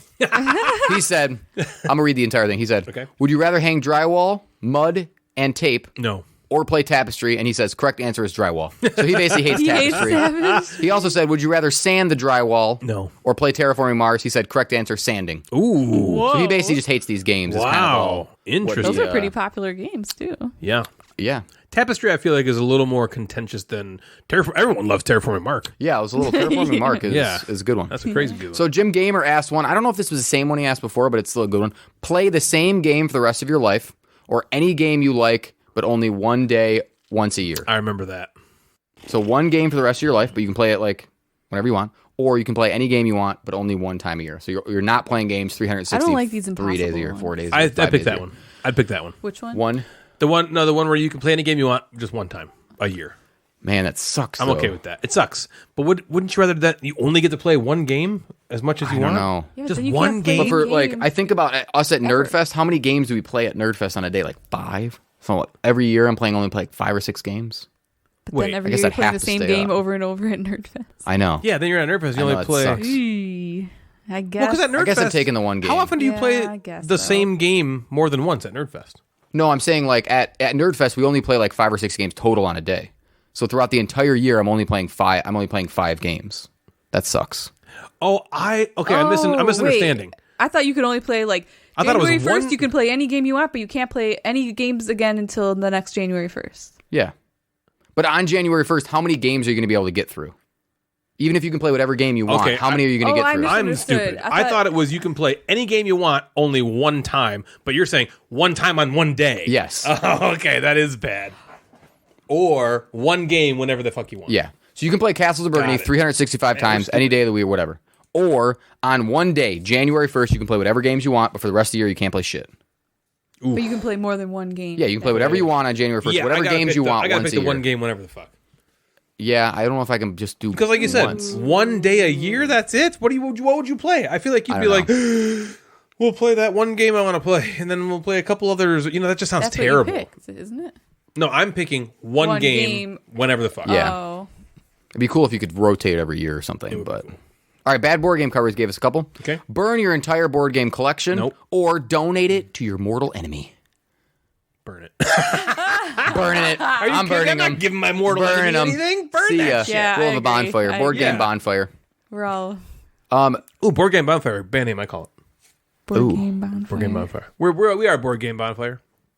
Go to a convention, go to a board game convention once a year or every weekend. Go to a board game convention once a year or every weekend. Oof. Once a year. Every year you could get burned out, right? Every weekend. It's a yeah. lot. It's Every even weekend would going be- once. I mean, the weekend we go is awesome, but No, you're right. At the end of It's it, a I'm lot. always like, oh, Yeah. glad to be you're home. exhausted. Because we do our yeah. own little convention. We do our own Yeah. Nerdfest. I would say once a year. Once a year. 26 conventions. How many week? No. Is that right? 52. 52 conventions is a lot of conventions. a lot of conventions. A lot of traveling. Yeah. Here's a good one from Bad Board Game Covers. Only play Stefan Feld games or never be able to play a Stefan Feld game, but you can play whatever else you want. I'll pick that. I think I might play Stefan Feld games. Really? And then nothing else? He's got so many good games. Yeah, but dude, you can't play Underwater Cities or Terraforming Mark ever again. But you can't play Trajan or Castles of Burgundy or... There's so Feld's got how many games? 20? Yeah, there's so many more. Yeah. games. There's like I guess I'd pick thousands. nine. All right. Thousands Yeah, I'll take the other Stefan one. Feld, I know, but but man, that to is not a play bummer. it is I don't want to see you regretting never playing a crime game ever again. Yeah, that's true. Yeah, Stefan yeah. Feld Just may so come you out with can a crime play Roma too. The Electric Boogaloo. Man. Better Half Reviews says, everything you do will be broadcasted all the time. Ooh, like the Truman Show. Or, which is just like our point, never ever be noticed ever again. Ooh. It's a tough one. What does that mean?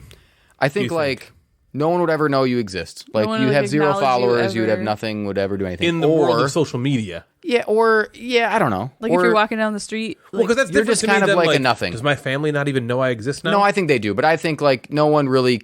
gives a shit. Yeah, like you walk down the street and you're just kind of like in the crowd, right? You're like a nothing. That one. You're a nothing. Yeah, I think so. Yeah, I don't want everything Yeah. that I do to be broadcast. no, me neither. They would see but a lot of masturbating. That'd be a lot of weird stuff going on. yeah. Swoozle gave us some good ones. Would you rather have poisonous farts or poop your pants daily? I'm pooping my pants. Wait, hold on. So every time you Poisonous rather have farts, poisonous or farts? poop your I think pants I'd daily? rather have poisonous farts because every time I fart, I'll just like Kill Ryan. It go propels you up the outside or stairs. something and like, so it doesn't kill anybody. I think I'm just gonna poop my pants Or could daily. it kill you? It's probably poison to you, too. Well, listen, if I go outside and start running, and then it's like behind Yeah. me, Every and I don't time breathe you it fart, in. you're gonna go for a jog. And what's the other thing? Poop Or- your pants daily. I'll just poop my pants. Yeah, I can just wear diapers. I'll just poop my pants. Poop your pants sounds horrible. It does sound bad. I'll wear diapers. So does murdering people with your farts. No, or even I won't yourself. murder them. I found a way around it. Oh, go for a jog. I'll be back, Ryan. I'm gonna go wait. take a walk. Ryan won't be able to sleep. Never mind. What did you Yeah, say? you won't be able to sleep What next did to her she because say? she's gonna kill you in her She sleep. does fart in her sleep Yeah. a lot. I make jokes about farting, Yeah. which she doesn't do. In her sleep, though? Oh, my. I'm just kidding. Yeah. I'm just kidding. Would you rather have tongues in your armpits or a nose in your crotch? Tongues in my Swoozle. armpits. I'm gonna go with tongues. I think. Smelling your crotch Licking your armpits? or smelling your crotch. I was thinking like tongues coming out of your armpits. Yeah, but it wouldn't Like it your be Yeah, armpits but- have a tongue. Yeah, but if you then close your mouth armpit, your tongue is all like like there. wet and moist? Would you taste, though? I don't know if you Or would what? taste. A nose Well, in your tongue- crotch? Yeah, or nose in your crotch. So you're smelling your crotch or you're licking your armpits. That's basically the question. I'd rather lick my armpits than smell my crotch. Yeah, I guess. I'm licking armpits, I guess. armpits. Yep. I've smelled my crotch Swoozle with before. maybe my favorite one. Oh, yeah. Would you rather ride a giant hamster That sounds cool. or a normal sized Danny DeVito? By far. Danny DeVito. Danny DeVito. Yeah. 100% Danny DeVito. By DeVito. far. He won't be able to bear my But I weight, think but I'm man, would I assuming those really are the do same that. size. A giant hamster is Danny DeVito sized, and then or a regular There sized is Danny something DeVito. kind of cute about riding a giant hamster. Yeah, But like it's down the also, street. No, which one's I'm riding scarier? Danny DeVito. Danny Yeah. Closer to the Danny DeVito with a gun running Yeah. down the street. Ah, where's the fire? Nestor says, be on the dice tower. So I'm assuming that would also include like having more view, right? Like Yeah. being more noticed Right. and be a squeaky clean podcast or never record another episode. So we either So he's shut this basically down saying, give up or what we are. yeah, to be dice Sell tower out squeaky clean or- shut it down completely. I'm going to say Dice Tower. And I'll give you an explanation after you guys give your answer. Do you want me to say F the dice tower? Sure. I kind of want to say after the dice. Do tower. it. Say after Dice Tower. I want to do whatever we want. Oh man, but we can't do whatever we want. We'd shut it down. Oh, It's yeah. either be That's on the true. dice tower and be squeaky clean or shut it down completely. I would, yeah. I mean, my I God. guess the dice tower, even though I don't want God, to say fine, that. we'll go on No, the no. dice Let me tower. tell you why. Yeah. Let me tell you why. This is not because like I care about the. I think we don't need to be recorded to be ourselves. So we can be by ourselves. We can be as raunchy as we want to, not recorded. But if we really wanted to stay talking about board games, we could cut out the raunchiness Yeah. if we had to. This Yeah. episode would be 6 And minutes. we could probably still be funny without. Welcome to the being, 6 like, minute podcast. Yeah, no, we could definitely be funny. We have gotten raunchier over the years.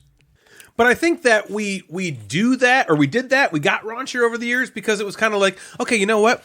we're gonna do our own thing now. Do whatever we want. We can do whatever the hell we want to. But I think if like we don't have to act, we don't have to do that. We could be ourselves and goofy and raunchy in person. I don't know if our listeners would like that anymore because that part would go away. Yeah. Which is what I think is what makes us us. We'd have lame ass listeners. But if we still wanted to like do a podcast and talk about board games, we could probably cut out the raunchiness and be wholesome. Yeah. You know? Bored to Play says, would you rather only eat the same thing every day or only play the same game every day?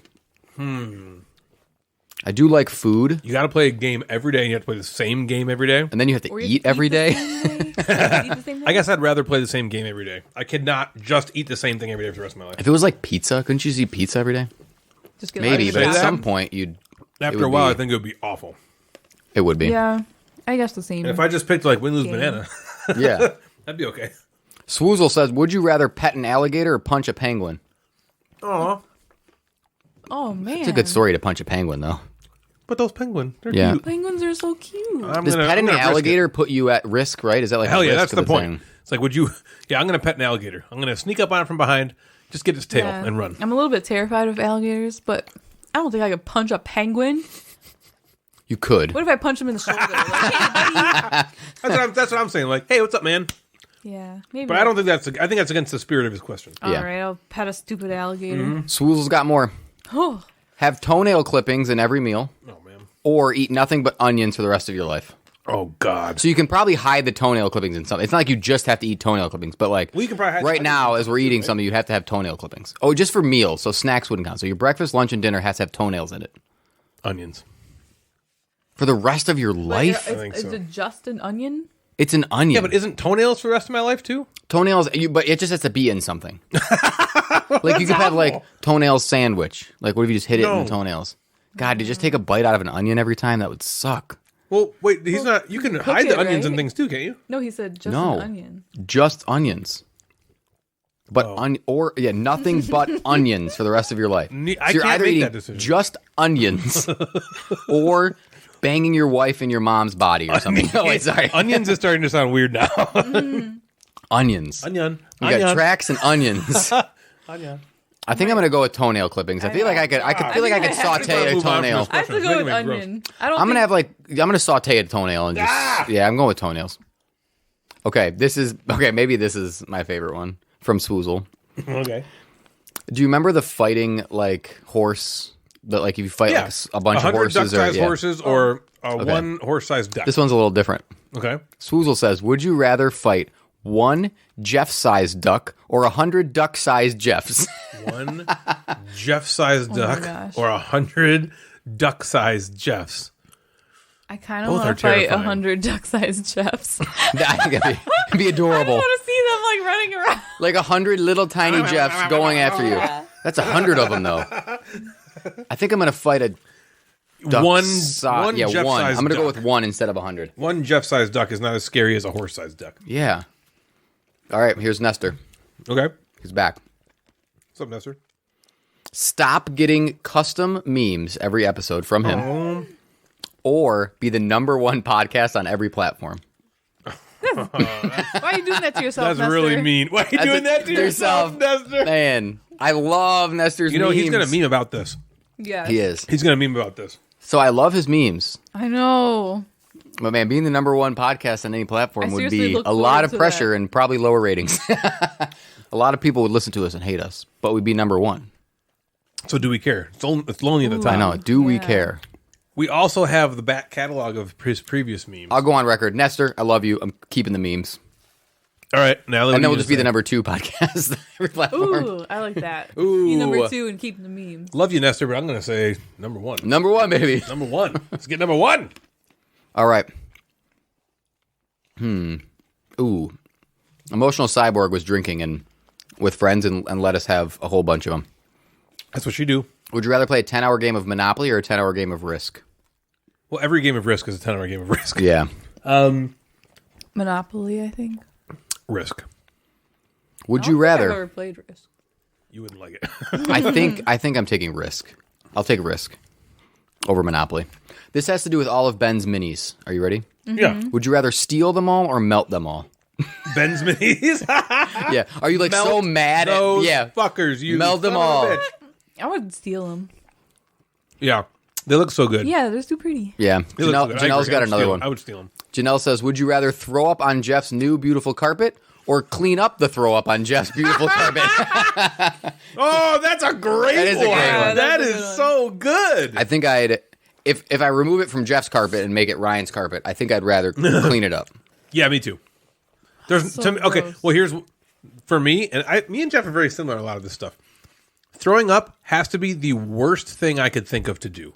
I hate throwing up with everything. I just hate it so much. The idea of it when it's happened, it's the worst fucking sensation.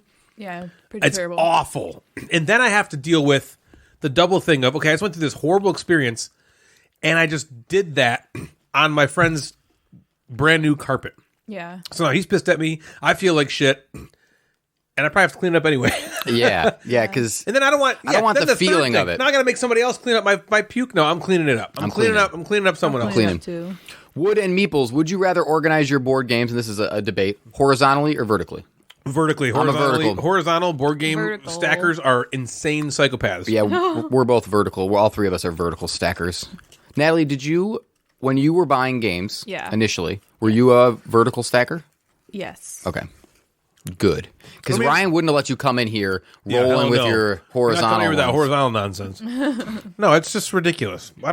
I don't get the reasoning behind why anyone would ever do it. Yeah. The only time that I ever stacked it horizontal was there was like a time where like I only had a few board games and they were inside like a cupboard, you know, like in my TV Yeah. stand. And so like you couldn't really stack them vertical. So like and there'd just be like a couple games per shelf, you know. But besides, like when I have a real shelf, I have a couple games, Totally like, vertical. I have a bunch of small box games that I'll Those are stack. different. Like The Mind, Sushi Go. Yeah, that's a the little game. Like, different. I just kind of stack those up Yeah, because yeah, it yeah. saves more room. the little one. Kurt the Viking gives one that I think is obvious. Okay. Would you rather be forced, or pretty much every time, you have to roll dice, Okay. you have to slurp them off the table with your mouth, and then spit them out as rolling it. So that's how you roll dice. Almost choked. Yeah. So that's how you roll dice. You have to Okay. basically suck them off the table and then spit them out to roll them. Fucking hell. Or burn every game in your collection except Tapestry. I don't know why Tapestry keeps coming up. I'm spitting out dice. Yeah, 100%. I'm Yeah, sucking spitting out dice dice. Fun. and spitting it That out. sounds hilarious. Wasn't that in You could possibly choke and die, but it that sounds Meeple fun. Yeah. People? Bleh. Didn't the girl like her arms were both like Yes. wrapped up? and Yes, she had, the like, Natalie something in her character. mouth? Yeah. Yeah. Okay, a couple more. Discover a new great board game to show your friend, or have your friend find the great board game and show it to you. Maybe it sounds selfish. I enjoy finding the game and showing people. That's why I love explaining games so much. Is I really get a lot of joy from being the one to light up someone's eyes. So I think I would say I want to find the new game and show it to you. Me I think too. I'd That's say mine. the opposite. Someone else show it to you. That really has been your experience with games, though, to start Yeah. out, Yeah. right? I'm not usually the one True. who finds games, and I like going into it knowing like someone thinks I'm gonna like something. Yeah, I and then can I get understand that. excited about it instead of Again, I feel like you and me are just kind of Yeah, that was from Damon Kane. We got Date Night Dice gave us a couple. Okay. Only be able to eat fruits or only be able to eat vegetables? ooh, damn. fruits. I think I might. Fruits is my gut reaction, but vegetables are like good, I know. I like vegetables. cooked and like I don't know. That'd be tough to get of. There's a it would lot tough of to be give meals up either where of it's like, those. oh, I want Yeah. vegetables in this. Ooh, yeah. I think I might say fruit. I'm gonna give up fruit. But you have to remember, a tomato is a fruit, Fine, an avocado is a fruit.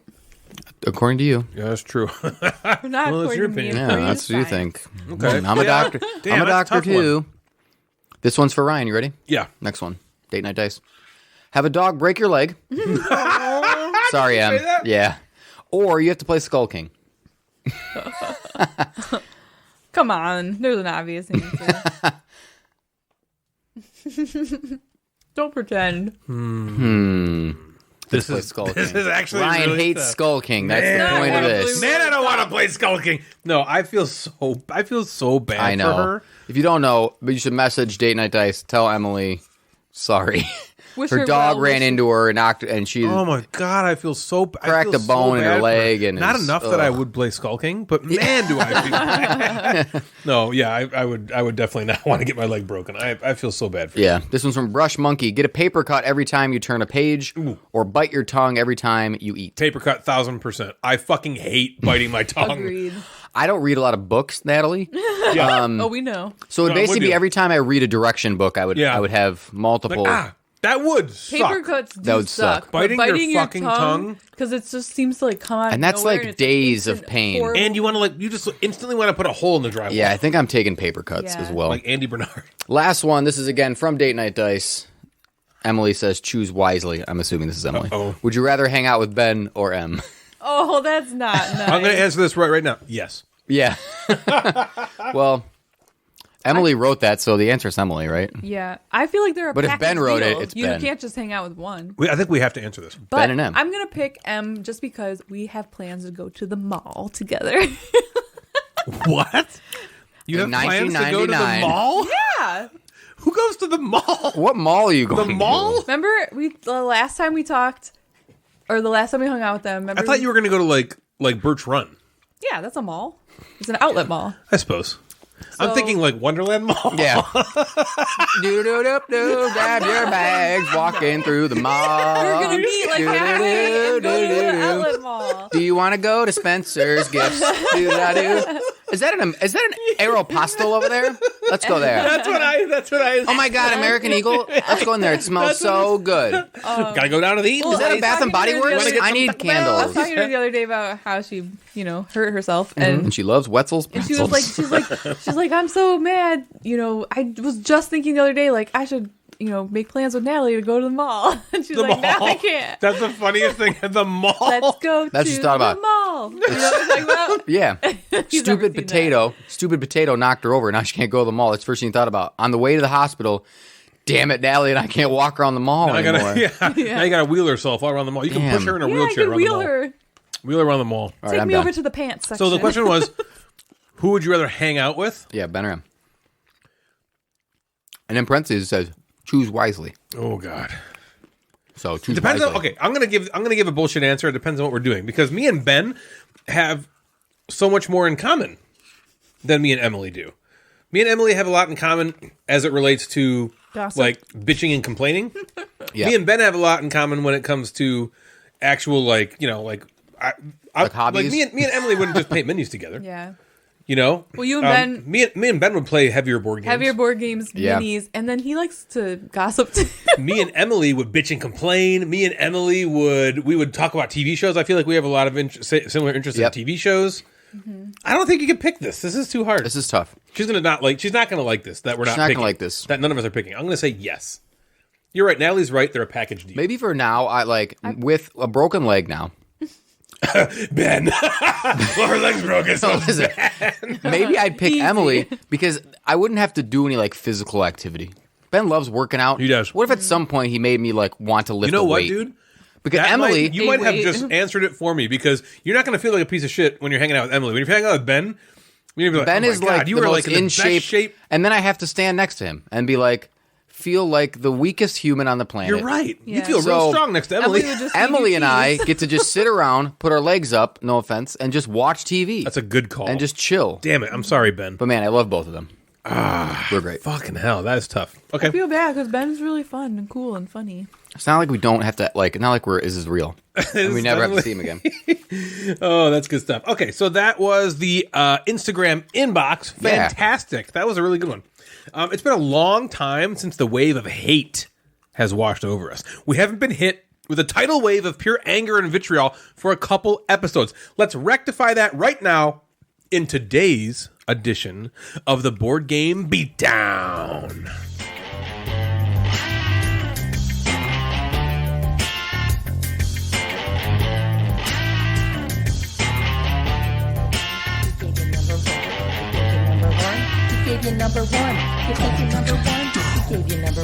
Today on the Board Game Beatdown. Well, first of all, let me just say, Okay. Kim, this is for you. You're No. Oh, okay. Go ahead. Continue. What? No, continue. Yeah, you're right. She was asking if I would ever do a board game beatdown again. Right. And I was like, you know what? I'm going to do one the next For you, episode. Kim. So, Hell yeah. dedicated to Kim. I'm Kim. going to beat down Hey, Kim Rat. Lost Ruins of Arnak. Whoa. This is a pretty There's enough new hate for this game already? Wow. Yeah, there's some hate. Just listen. I'm listening. Wow, just shut the fuck up and listen. You piece of garbage. This is you had your moment, you Instagram inbox piece of garbage. Now shut up and listen. M. Dean says, this is the exact sort of thing I don't care for or understand, so I only have myself to blame. He's kind of like, well, I'm not that smart and I don't like this, so Why did I even it's my think I bad. would like this? My bad. This is Right. really stupid of me. I knew I would hate this piece At of least shit. he admitted it. Allie98 says, boring. That's it. Thanks, Allie. It's so weird that you would For take your your time to insightful write thought. that into a comment. Thing. Yes. Right. Why don't you just, like, rate it? If you don't have anything nice to say, it's funny though. Let's see. Gaia Hero says, awful engine builder that sucks the life out of any drop of theme present. One of the worst first-time experiences I've had. What the hell went wrong here? Wow. Damn. What That's the hell went wrong here? He What does that went mean? wrong. That's what happened. Does what went wrong? Like what went wrong? Like during his play, or like what went wrong with the designers designing the game? Like what is he? I Wonder what he's guess. getting I don't at. know. He just seemed Let's mad. message him. Dummy. The Rat Catcher says, The Rat King. He's a Rat King. yeah, straight garbage. Coming from a rat, he knows. Okay. Dirty or stinky old rat. A stinky old rat. It's really funny. This is a pretty well-liked game. No stinky old rat. What's so Not by the garbage Rat about King. this? Except the stinky old rat. Fucking Rat King doesn't like it. Hayes Red says, do you need a tablet and a compass this turn, or a coin and an arrowhead? Get out the spreadsheet to make sure you have the exact items at the right times for the forking research tracks. I'm so sick of resource salads that I actually miss Agricola. Resource salads? I've never Is heard a that thing? term before. The resource salads. But Also, I like spreadsheets and I like that stuff. I agree. she doesn't like that kind of game. That's what that game is. You need to turn resources into other resources, into actions, into other resources, and then Yep. into actions again, and then. And, well, Let me ask you this: what is the spreadsheet analogy here? for how is this it like for a this game, it's spreadsheet? not at all. Yeah, like what is this? It makes me just think like somebody who's not very good at like doing some of that stuff. It's in like your head. planning out all the actions in a row. Like Right. I'm going to do Well, 'cause, this like, in this your order. head, you got to be like, okay, to get this, I need this and this, and in order to get those, I need to do this and this, and you got to kind of like figure it all out. A spreadsheet is just a sheet with data on it. Yeah, I know. Data sheet. I feel like that's what people Proficient say in when they just, Microsoft like, Excel. They get stumped. Yeah. Okay. Yeah. And they're like, oh, Right. you guys gotta There's be too much smarty math. pants. Yeah. Yeah. math it out. yeah. Oh man, I gotta trade a compass from there. Had this stupid Right. spreadsheet. Like there's Thanks a lot, Allison. What was her name? Haze Red. Oh, that's what I said. Wasn't there an Allison in there a second ago? I No. thought she did say that too. Allison. I thought I heard you say that too, and then you were like, no. No. Yeah. What? No. I'm a Oh, I listen said back. Allie 90. Okay, Allie. Okay, That was the one I that wasn't said too far. Thank you very boring. much. I heard it too. Yeah, she was Continue. the boring Shut one. up, Jeff. Got it. Anetta W says, played it 5 times, sold after that. It was a fun experience. What? Maybe the Rated a selling. 1? Maybe the selling was fun. It was fun to sell it. Yeah. I sold it. That was fun. think they Good guy. I met a good guy. sold the game. Must have Made a new accidentally friend. clicked the wrong number. I sold the game. Had fun. I had fun. I played it played it 5 5 times times. and had I loved fun, it. and And then then I sold it. 1. Fuck that Good game. experience. Good experience. Good experience. Jessica Eng says, yeah. For me, this game is 0 points, but I still give it 2 points because of good graphics. 0 points. 2 points. Well, you got a 2-pointer. Points. 2 points. 2-pointer. Hey, 2 points. Kobe. 0 points, but the graphics are cool, so. I know. Hero of this game is 0 points. 0 Have you ever points. said that? Hating a game? What do you think of this game? This game is 0 points. Yeah, I give On it a scale 0 of Well, I'll one- give it a 2 on a scale of points. 0 to 10, what would you give this? 0 points. Yeah, you scored 0 How points. many points does this game get? 0. For the fun factor. Spoolmeisten says, I don't know, Spoolmeister? Spoolmeisten? Cool. The Spoolmeister. At the end, it's just another multiplayer solitaire resource conversion optimization game with very weak/boring worker placement and weak/boring deck building. I'll tell you what's weak is that insult to the game. That is trite. That is what, I guess maybe like a spreadsheet kind of thing. Read again the very beginning of that. Resource At the end, it's just another multiplayer solitaire resource conversion Trite. optimization game. Trite. That's the beginning. That is the most lazy, universally like. You can't think of anything like to say that's more clever than that. Right. Well, it's funny because, like to us, that's like one of the best parts is like at the end, you get to potentially have a turn where you get to do all this stuff and you're like pumped about it. I can't imagine somebody have been like, oh, I get to do this and then this and then this and then this. And they're like, ew. You know what I mean? If you're going to play I a only want Euro to do game, one thing. if you know you're That's too playing much a Euro stuff. game, you're going to be resource optimization. Right. Again, it's just like they can't figure that out or something and they feel dumb. And so they write I think that. there's some reason they don't like the game, but you can't. You're going to really point to, I got to turn resources into other resources. That's every fucking Euro game. right. Don't play a Euro game. That's what you're going to do that in every one of Yeah. those. Do You your bum. research. Do your research. Oh my God. Jizz. Jizz Christ. Was that your Lexi? Yeah. Oh my God. Marfarian says, what is the point of this game other than to make money for its designer? What? The point is fun. What is the Hello? point of it? How would As that an idiot. critique come into your brain? Yeah. What's the And that's point what of you're this? going to write down. Right. What's the point other than for the designer to make money? Is that even a critique?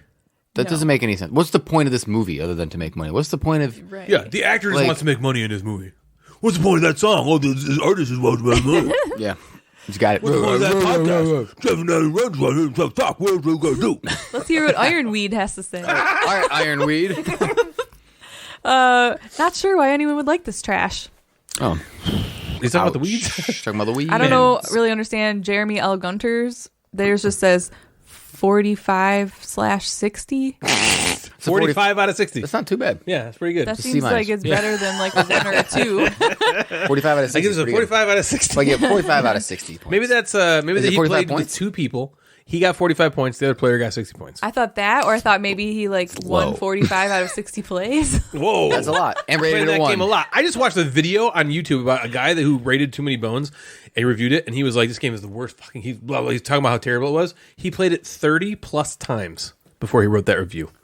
I I'm believe like, him. what? Why would you do that to yourself? Yeah, If you hate it. I'm like, At least you he's- didn't realize he that has the after information. 10 Yeah, plays? that's true. At but least he has the still. information to rate it properly in his mind. It's funny. But- I wrote this comment. That was like, wait. I was like, last night. I was like, You did. yeah. And he wrote back, and he was like, I agree with all your points you're saying and stuff like that.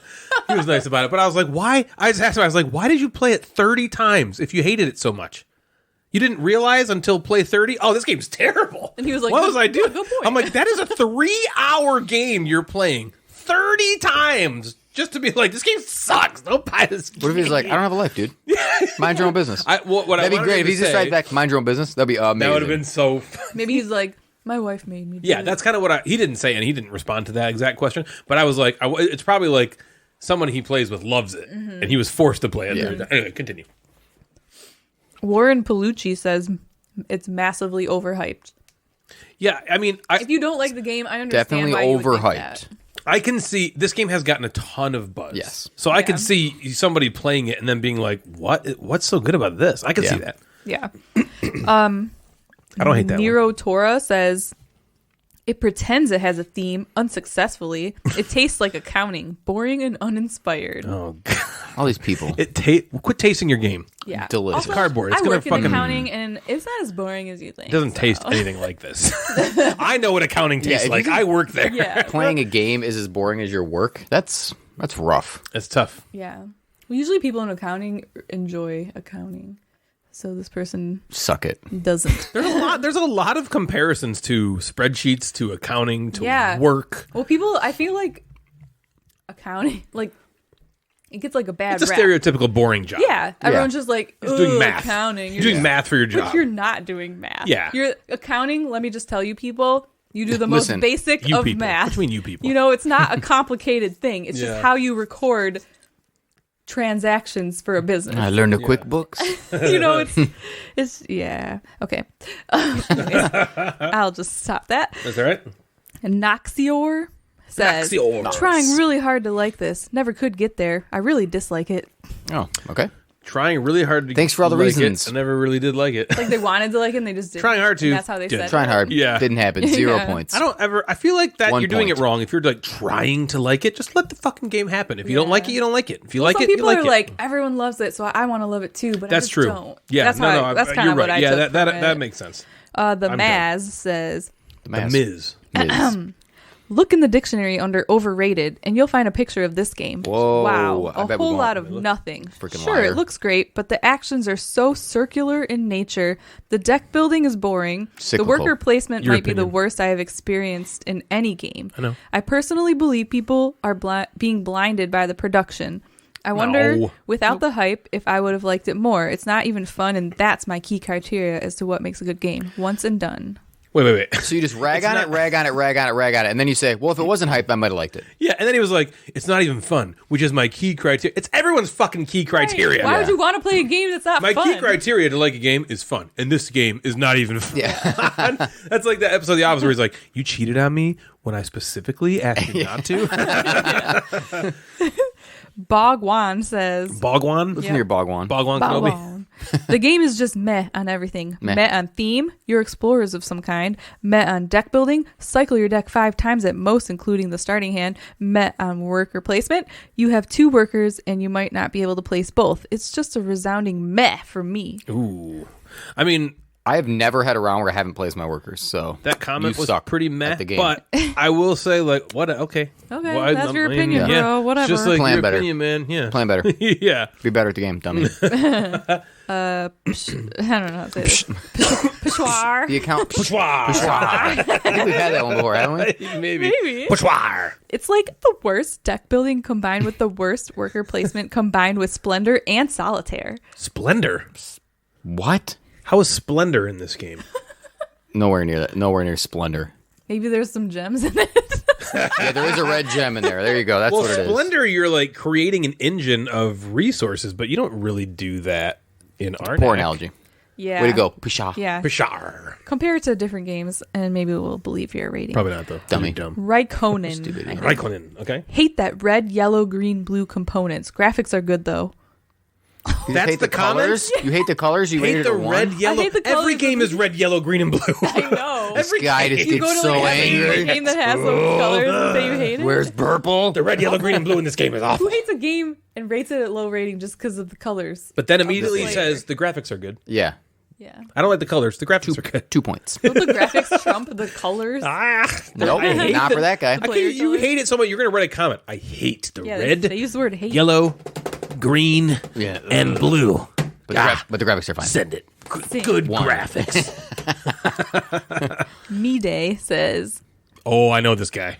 you do? Yeah. It's like M-I underscore DE. This guy hates everything. So, this is what Euro games have become. A bajillion currencies, tracks, card drafting, deck building, themeless nonsense wrapped up in an annoying look. Holy Moses, the poster child of convoluted for no purpose.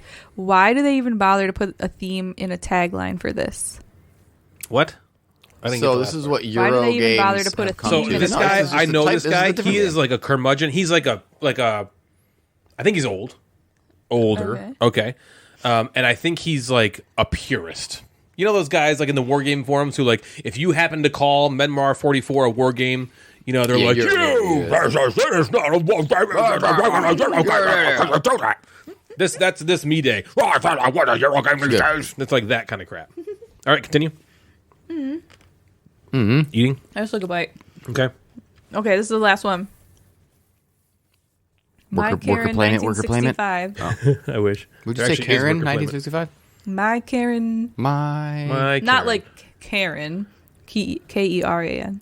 K-E-R-E-N? Kieran. Kieran? Just who cares? Okay. Who Karen? It's not Karen like we're thinking of it like Yeah. get the manager Yeah. Karen. Who Karen? Okay. Okay. Indiana Jones board game? Yeah. Yes, please. Yeah. Too bad it's not like that. Ooh. The game isn't explained well at all. It's a stupid game. Impossible to play. The one main task doesn't allow you to actually get anything done, and the cards don't give you enough information.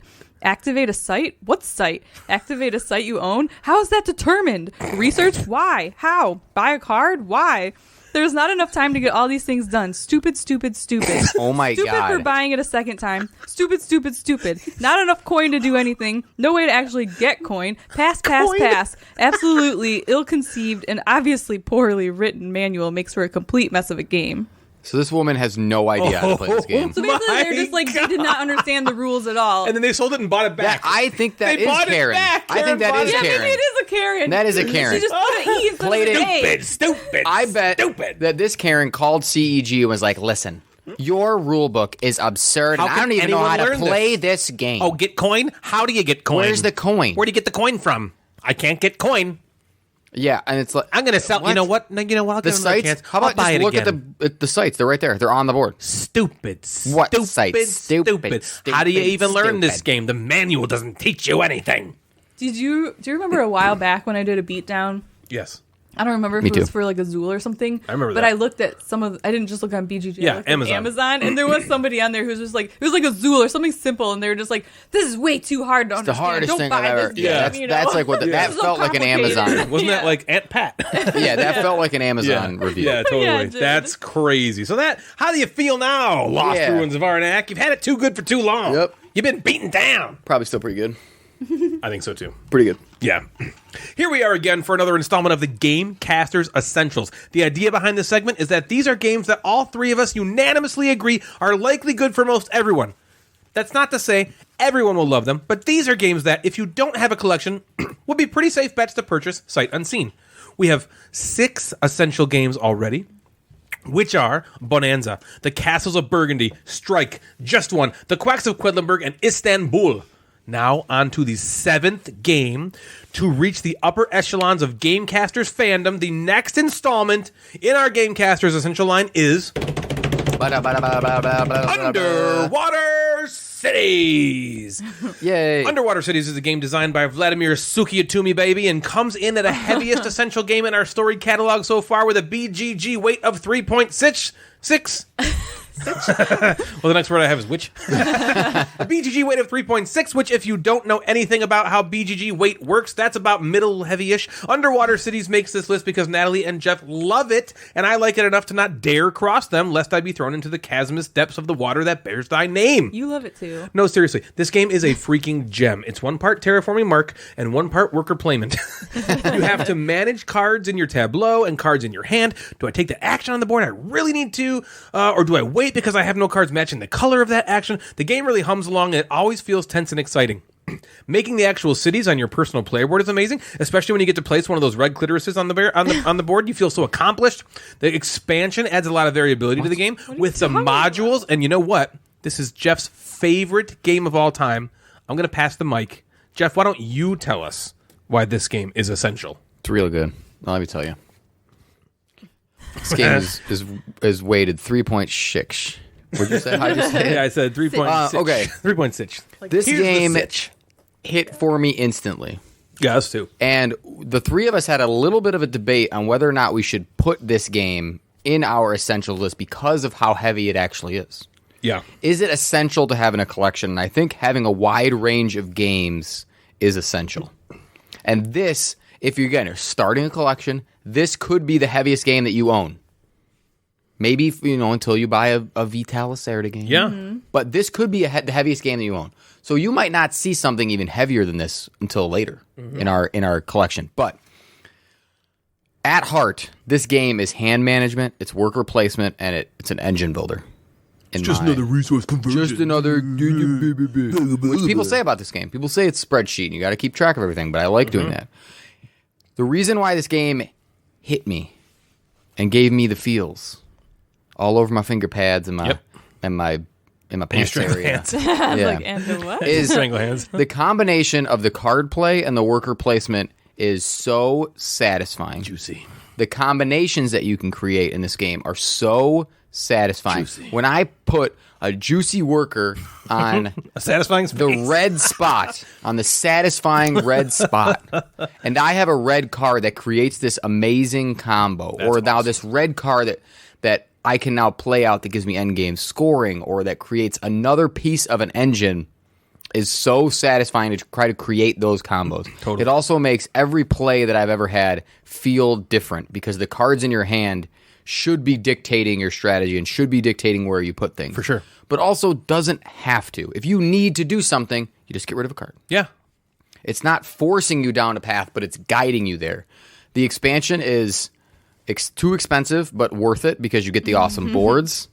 The little engine starting tile and the assistant that you get that's different for everybody at the table speeds the game up a little bit. It gets that engine going, which I know people complain about at the start because it's like, it takes me 3 rounds to even get your engine going. Yeah. But this thing picks it up right away. I want to play this game all the time, and I would play it all the time. It's a little long, right? It's hard to play on like a weeknight. Devin and I would probably have to play it like, just because we go to bed freaking early because over we're the course teachers of and a we're couple exhausted, but it'd be like a couple days. I am like dying to play it again. I've like upgraded every component of it through BGG or through 3D printing, like little submarines.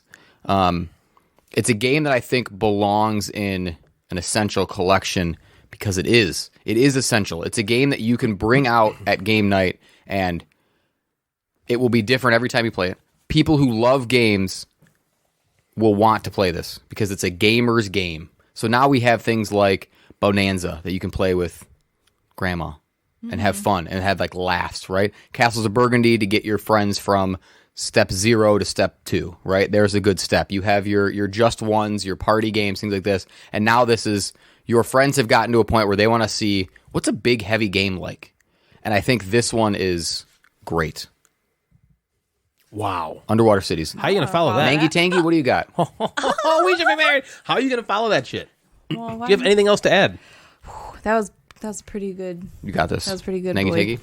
Boy, I don't know what's wrong. Listen to your boy. Good job, boy. Nice job. You did it, boy. Garcon. Good job. Garcon.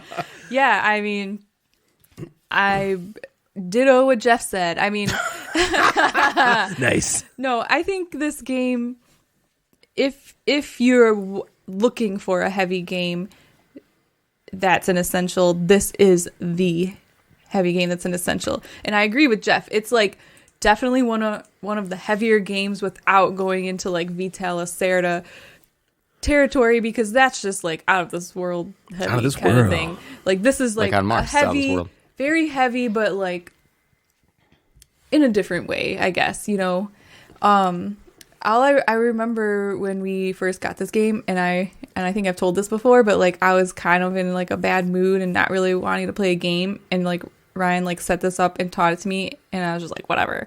And then I started playing the game, Whatever. and the game was so good that it like completely changed my mood around, because I was having such a good time. It was so fun. It was like I was just got really into it, and we played it several more times after that, and I've loved it just as much every single time. I agree with Jeff. I would play this game anytime. We'll be right back. It's essential. Yeah, it's just really well done. And if you're looking for a heavy game that you think is going to hit, I think this is it. And it kind of reminds me of like, remember, my brother-in-law Kyle, who we've talked about before, I know him. he Frankie. was kind of like back, a couple years ago, he was like newer into like these kind of board games, and he's like, I want to play something heavy, and we played Caverna with him, and he was like, I love this. And I feel like if we brought this out, he would Same be like, thing. fuck Yeah. yes. Yeah. He wants a spreadsheet. Yeah, it's Yeah. heavy. Give the So man a you might spreadsheet. like, It is you might heavy. not want to, but Yeah, again, but here's the thing. this is in a collection. Yeah. I do think it's heavy. I agree with you guys there, but I don't think it's overwhelming. No. So like a game, let's go. We don't even have to go Vital Lacerda heaviness. We go a game like Terra Mystica or Gaia Project that are heavier than probably Underwater Cities, but not as heavy as Vital Lacerda. Yeah, so I'd say I think those games could be a little comparable. more overwhelming. I feel like Underwater Cities is heavy enough that it's heavier than Castle of Burgundy for sure. Yeah. But it doesn't It's feel. not You're not medium. like, oh my god, I don't know how to do this. Yeah. I have no clue. I feel like it's very intuitive. And that's why I think it deserves a spot. Another reason it deserves a spot. Jeff hit the nail on the head with all that stuff. So that is our 7th essential. Welcome to the collection. Underwater Cities. Boom. For today's game of the episode, I felt like we needed to bring back a classic, one we haven't done in a long time. What? You tricked me. One that has a lot of contentiousness to it. Even by Is this me. board gamer bullshit? The creator of the damn game. It's time to bring this game out of retirement and get crazy Yes. with a new version of board game or bullshit. Yes, Natalie. And then we're doing riddles. Board Game or Bullshit, I'm going to read Jeff and Natalie each 5 different board games. Some of them actual board games. Others are just complete and utter total bullshit. The game is, they have to suss out whether the game is real, a real game, or just nonsense created by a man with a brain so juvenile it's almost a crime for it to be in my adult body. Natalie is so fucking pissed. It's amazing. Let me tell you this, Natalie. I'm going to sneak a picture of her. Hold on, let me... I thought that you were going to play a different game, and I think maybe that's the one you said for next time. Next time. Let me tell you something, Natalie. What? This is going to be a little easier for you to figure out than before. Okay. I think. If you pay attention... if you pay attention to what I'm saying, I think you should be able to maybe determine. Do you remember when I did the game that was like something Pacifica? Yes. And Jeff was I like, remember. isn't that his car? There's little subtleties that you can get. Let me just say And something. I'll So this say is only for Natalie. So Natalie's Jeff baby's gets the hardest first game. Yeah, Jeff. Okay, great. Natalie gets baby's first Those game. don't Jeff. have- Jeff. So shit. when You don't have Natalie those for wins Jeff? this, and then she rubs, she's like, "Well, I won now. He Now wants it's that to be my on time record. of game. Yeah, I did not have take on it easy record. on You don't Jeff. have that in Jeff's? You know, if I do, sorta. if there is one in there, don't worry. You'll let us know. Jeff has been. I'll tell you. Let me. You will let us know if you feel I like got one of this them thing is and easy. Jeff gets that. Jeff's is obvious. You are wrong because listen, this entire episode so Yeah. far, you guys have been like, "Oh, what do you think Ryan's gonna say?" Because I know what's coming out of his mouth next, and they're like, "What do you think, Natalie?" And I don't even know, so I guarantee I'm probably not gonna. Well, we're Maybe gonna find I don't out. know. Maybe all I know is Jeff typically does really, really well at this game. I think go. he typically Let's gets play. you do really well. So Okay. And knowing that, and I know you don't like it so much. Okay, but I know Jeff This was likes supposed it. to be retired. I know I brought it out. Well, I'm bringing it out, and because I think before I was just trying to trick the shit out of both of you. And now we're trying to give Natalie answers. So Now let's do it. I'm giving you a little got this. more insight. Okay, Kind of here we like go. we hope Frankie wins because then she'll like the game and play again. Yeah. It's not that easy. I don't think. Maybe some of these. Ryan's might- like, this game is called Zolkin. I was gonna do that. I was gonna put the last one and be like, in this game, Underwater City, as I just said, we just say it in the essential. Okay, here we go, Natalie. You're first. Okay. This game is called Nuns on the Run. Okay? Real game. In Nuns on the Run, most of the players are novices who are eager to secretly explore the Grand Abbey at night in order to fulfill their secret wish. They sneak through corridors searching for keys and treasures. What treasures could a novice be searching for? Forbidden cookies? A soft mattress? Or narcotics? Or a book of witchcraft? While sneaking through the abbey, the novices must remain watchful for the abbess or prioress who are on patrol to ensure the pure novices remain that way. These characters are controlled by other players who want to nab the novices before they can make it back into bed. Is Nuns on the Run a board game or is it bullshit? It's a board game. Easy. Okay, I didn't know you knew that game. I don't know that game, but I feel like I've heard it before. You don't know the game, but you feel like you heard it before? That means you know the game. It means you know it. Okay. I've heard the It's a board name. game. I knew you knew the game. Yeah. I was like, there's a good chance she wouldn't. And by Yeah, this description, I get it. Yep. sounds like It sounds pretty weird. bullshit. Okay. Yeah. All right, Jeff, here we go. Oh, wait, can you see this computer at all? No. Okay. Cheater. All right, Yeah, Jeff. since Nuns on the Run. Your next one's Alien Frontiers. So you're really... Your Okay, third Jeff, one's here we go. Brian's butthole. And that's Black Lotus, Jeff. The Black Lotus is an artifact so beautiful, it interrupts all others while tapping into the pool of limitless mana. It is so rare and beautiful that collectors will pay stores of gold to acquire it. In Black Lotus, the game of beauty and intrigue, the goal is to gaze upon an endless field of flowers, searching for the fabled Black Lotus. At the beginning of the game, the players see all the cards, including the Black Lotus, as one player swirls them all around the table. They then are immediately Not swirling. stacked together, and players take it in turns to bid on where in the stack they think it is. Each player purchases one stack. Once players have their stack, they are allowed to discard cards from the top of their stack as often as they like. But if the Black Lotus should be discarded this way, they lose. All players stop discarding. After players stop discarding, there's one more auction. The player who then ends up with the stack of cards that has the Black Lotus gains money based on how close to the top of their stack it was. And the most money is the winner. Is Black Lotus a board game or bullshit? Is the Black Lotus, is that a flower? Is a lotus a flower? Yeah, a lotus is. I don't know if there's a real black lotus. Well, it's probably like some, because it's rare. I don't like that you use the word swirling. A lotus? Is that what you said? Swirling? Lotus flowers are usually they're like the ones on top the beginning? of like lily pads. Oh, is that what that on, is? like water. Did you at say the something about beginning- that person takes a card and then swirls It says them as around? one player swirls them all around the table. I don't like that. I feel like that was a really long explanation. I Yeah, some also of these don't are. like that someone would be swirling anything. You don't like the swirling? I don't know if that would be the word that this game would use. Interesting. So are you going to call I'm going to bullshit? go say Black Lotus is bullshit. Correct. It's Black Lotus. All right. You wrote that long ass description? Ass description. Yep. Ryan writes ass Damn. descriptions about you all the time. Here was the clue that you could have maybe get. Black Lotus is the most rare card in Magic. That one that's worth like all that money. Oh, really? Okay. And so the first sentence I wrote spoke to that. It's an artifact.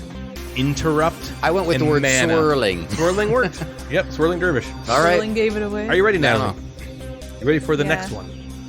This game is called Lost in Hollywood. You're the big fish in the small pond of your hometown with dreams and aspirations of making it big on the silver screen. You are standing on the wall, feeling 10 feet tall with stars in your eyes that quickly turned to dollar signs as you are forced to wait tables directly adjacent to your hopes and dreams. In Lost in Hollywood, you are a waiter or waitress taking orders, cleaning tables, and trying your best to get noticed. You start with a hand of 5 apron cards and 2 workers to take actions to schmooze with the elite and get noticed. But careful, as too much schmoozing will get you fired. So you have to balance actual work with schmoozing. work in it. Ooh. You should have never come to Hollywood. Is Lost in Hollywood a board game or is it bullshit? It's bullshit. How do you know? I think it's bullshit. System of a Down. Yeah, she got it! Oh, damn, I didn't know you'd get that. Immediately when Good. you said the name, I'm like, this is totally System of a Down. You did? When you You knew ended from with the that last name? line, I was like, oh yeah. Oh, this was a song. System of a Down is a song called Lost in Hollywood. I did not know you were I gonna just thought get there it was from too that. much rhyming in there You to be a did. game. That's what I would want. Okay, all right, Jeff, you ready? Yeah. This game is called Oyasumanasai. Oyasumanasai. Spell it. Oyasumanasai. Oyasumanasai. Oh yeah. Oh yeah. Oh, yeah. Oh yeah. Oh. Betcha, yeah. This game game's is called You Oh Heck. Betcha, yeah. Oh heck. Good night to the pale fox. In Oyasumanasai, players simultaneously reveal animal cards from their hand. Beginning with the start player, cards are evaluated. If a sleeping fox was revealed, for example, all other players must either discard a card from hand or discard their current played card. If a wakeful red panda was played, players randomly take a card from the player to their left. The round ends once the pale fox is either played or discarded, with the one playing or discarding it losing. Through clever play and varying animal powers, players can rid themselves of the pale fox or ensure others will have to play. Oyasumanasai and good night. I don't know if I'm pronouncing that right or not. Oyasumanasai is like Old Maid. And good night. It's Old Maid. Is that Old Maid? You don't want the Old Maid. So you don't want the Gray Fox. You don't want the Gray Fox. Asumanasai. Yeah. You don't. Yosemite. Those so Yosemite Sam. So you play these cards, you pass them around, you get Samana. And Yeah, the hamana. Ryan watches anime, so if this is something, do you know anything about anime? What's the fake anime you made up? I don't even Oh yeah, remember. that was I have it on my phone. Something with the sun. Yeah, it was like Nakanoke. Oh yeah, Nakanoke. I have it on here. Nakanoke, Spirits of the Sun. Nakanoke, Spirits of the Sun. I So didn't write anything You else wrote except it that. Yeah. He's like, oh, he's probably watching something called Nakanoke, Spirits of the Sun. trying to think or of something. like Japanese designers, games. Do they have lots of card games? Is that something that is in that culture? I'm gonna for some reason say that this is a game. Okay, a game. This is in fact bullshit. Ooh, Oh yeah, that was my other choice. That was my second I choice. almost said that. Okay. All right. Natalie, you ready? Yeah. Here we go, Natalie. Okay. Abraca what? Abraca what is a family game of deduction and spell casting. On your turn, you try to cast one of the spells you have in front of you, but it's harder than it looks because only the other players can see which spells are available to you. So with cunning wit, clever logic, and a little luck, you have to determine which spells to use against your competitors. Watch your magic words, though, because if you try to cast the wrong spell too often, you'll lose the game. Is Abraca what? What? A board game? Or is it bullshit? Say Ronald Reagan. Yeah. Yeah. Or is it Nixon? Yeah, Nixon. That was Nixon. Nixon. Is it a board game or is it bullshit? I guess I'll say Abraca what? Abraca what? a board game. It is. Is that your final answer? Yeah. Jeff knows? You know Yeah, this it's a board one? game. Oh. That is a board Really? game. Yes, Yeah. yes, correct. Abraca. What? was Jeff a knows. guess. Jeff knew that one. Fucking miserable Natalie is right now. She's so You're miserable doing right well. now. You've gotten them all correct. That System of a Tell you Down. how much fun Boom, this game is. Oh, come on. You got System of a Down. I thought you would think that was cool. I did like that. All right, Jeff. Do you like that you're gonna win? Does that help? All right. All right, Jeff. Here you go. Puppy Heaven. Puppy heaven. That's really sad. I know. Hey, I don't even want you to read it. Wait till you listen to I the don't like this description. game already. Ever wonder what heaven is like? It's full of puppies, of course. Frolic in the clouds amongst the endless litters of puppies as you try your best to pick out the cutest and cuddliest of them all. This eternity will be anything but restful. Doesn't sound that bad. No, it doesn't, Nelly. To win this trick-taking game of canine companionship, Why is it always you card start games? by All I'm playing getting a is card breed card to the cloud. Your fellow ethereals then play cards of the same breed. Highest number wins the breed. And from now on, anytime someone leads that breed again, you trump it with whatever numbered card of that breed you play, so long as it was led. After all cards run out, you count up the cards you have of each breed, with majority getting a point. Most breeds at the end of a lifetime, 3 rounds, wins the game. You've died and gone to puppy heaven. Say breeds again. Breeds. He breeds. Okay. Here's She what I breeds. think, Natalie. Puppies don't go to heaven. Dogs go to heaven. All dogs go to heaven. So you're not going to get Puppies go to hell. You're getting no. If a puppy dies, it goes to A lot of puppies aren't just dying all the time. I don't think that name would have got by. I don't think people are like, yeah, Puppy Heaven's a good name. Puppy heaven's not going to work out. Puppy Heaven is So you're calling bullshit on this? BS. Correct. I thought Alright. it was too. Bullshit. Yeah, it was like all dogs Only go to Ryan heaven. would talk about dogs in heaven. I thought it was like, it was a twist on it. Like, you're like, oh, you've died and gone to puppy heaven. Like, I'm in heaven with puppies. Okay, it wasn't like the puppies have died. They're dead puppies. What's up in heaven? Dead Well, puppies. they're only in heaven because they died. Murdered puppies. No, you're in like puppy heaven. They're like whatever. angel puppies. Okay, all right, Natalie. Okay. Obsessed much? You play as a store clerk, Jericho Jenkins, unassuming, friendly, and obsessed in some way with every person he meets. Bullshit. There's no way Jericho Jenkins. This is horse shit. Do you want to? You seriously want to say bullshit? There's more. You can read it if you want. Do you want to? A store owner, Nangly Brangly, is the store owner, Nangus Ronald Brangus. Bringer. Ronald Bringer. Bringer. All right, keep Take reading. turns revealing locations on the board by careful decision making to unravel the truth of Jericho's sordid past.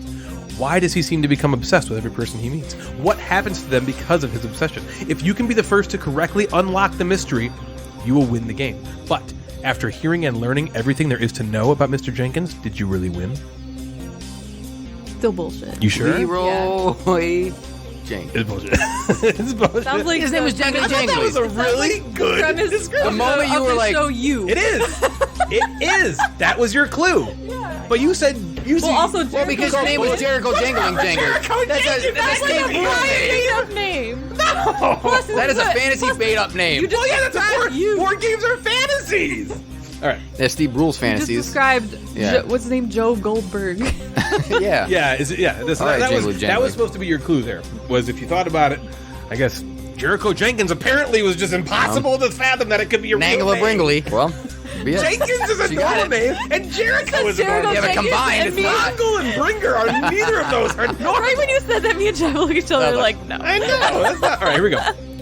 Here you go, Jeff. Fairy, unicorn, mermaid, princess, kitten. Fumpk. What? Fumpk. F-U-M-P-K. Fairy, unicorn, mermaid, princess, kitten. Is a game in the style of the family classic Go Fish. Fump combines a Taco Bell. crowd-pleasing I know. theme with a colorful design. Each player plays their turn in order, which is made up of the action phase and the build phase. In the action phase, players will try to increase the amount of cards in their hand. To do this, they have a number of options. Name a card that they want and ask a player to hand it over. If that player has it in their hand, they must give it up. They may draw a card, either from the draw deck or the top of the card or the face-up trade pile, or they may choose to discard a princess in their hand onto the trade pile and draw cards equal to the value of the princess they discarded. In a player's build phase, they will try to play a set featuring a princess card and enough follower cards to match the symbols on that princess card. They may only play one set per turn. If they do, they are rewarded with a card from the draw deck. Each princess card has a value from 2 to 4. The first player to play 12 points worth of princesses wins the game. Is Fairy, Unicorn, Mermaid, Princess, Kitten, Fumpk a board game, or is it bullshit? Fumped. Why do I get those card games? Fumped. Yeah, You have gotten a lot of card games. All of them. Fairy, unicorn, dragon, knight. What is it? Dragon Knight. It is fairy, unicorn, mermaid, princess, kitten, Sounds reasonable. fump. Kitten. Fairy, unicorn. Why is Actually says here kitten? FUMPK. F-U-M-P-K. Fairy, unicorn, mermaid, princess, kitten. Fairy, unicorn, mermaid, princess, kitten. Why would kitten be in there? Kitten's not a fantasy. Fump. Why wouldn't it be like Fump. Fump? Kitten. Uptown, fump you up. Uptown, fump you up. I've also had 1, 2, 3. No. I've had 3 BSs in a row.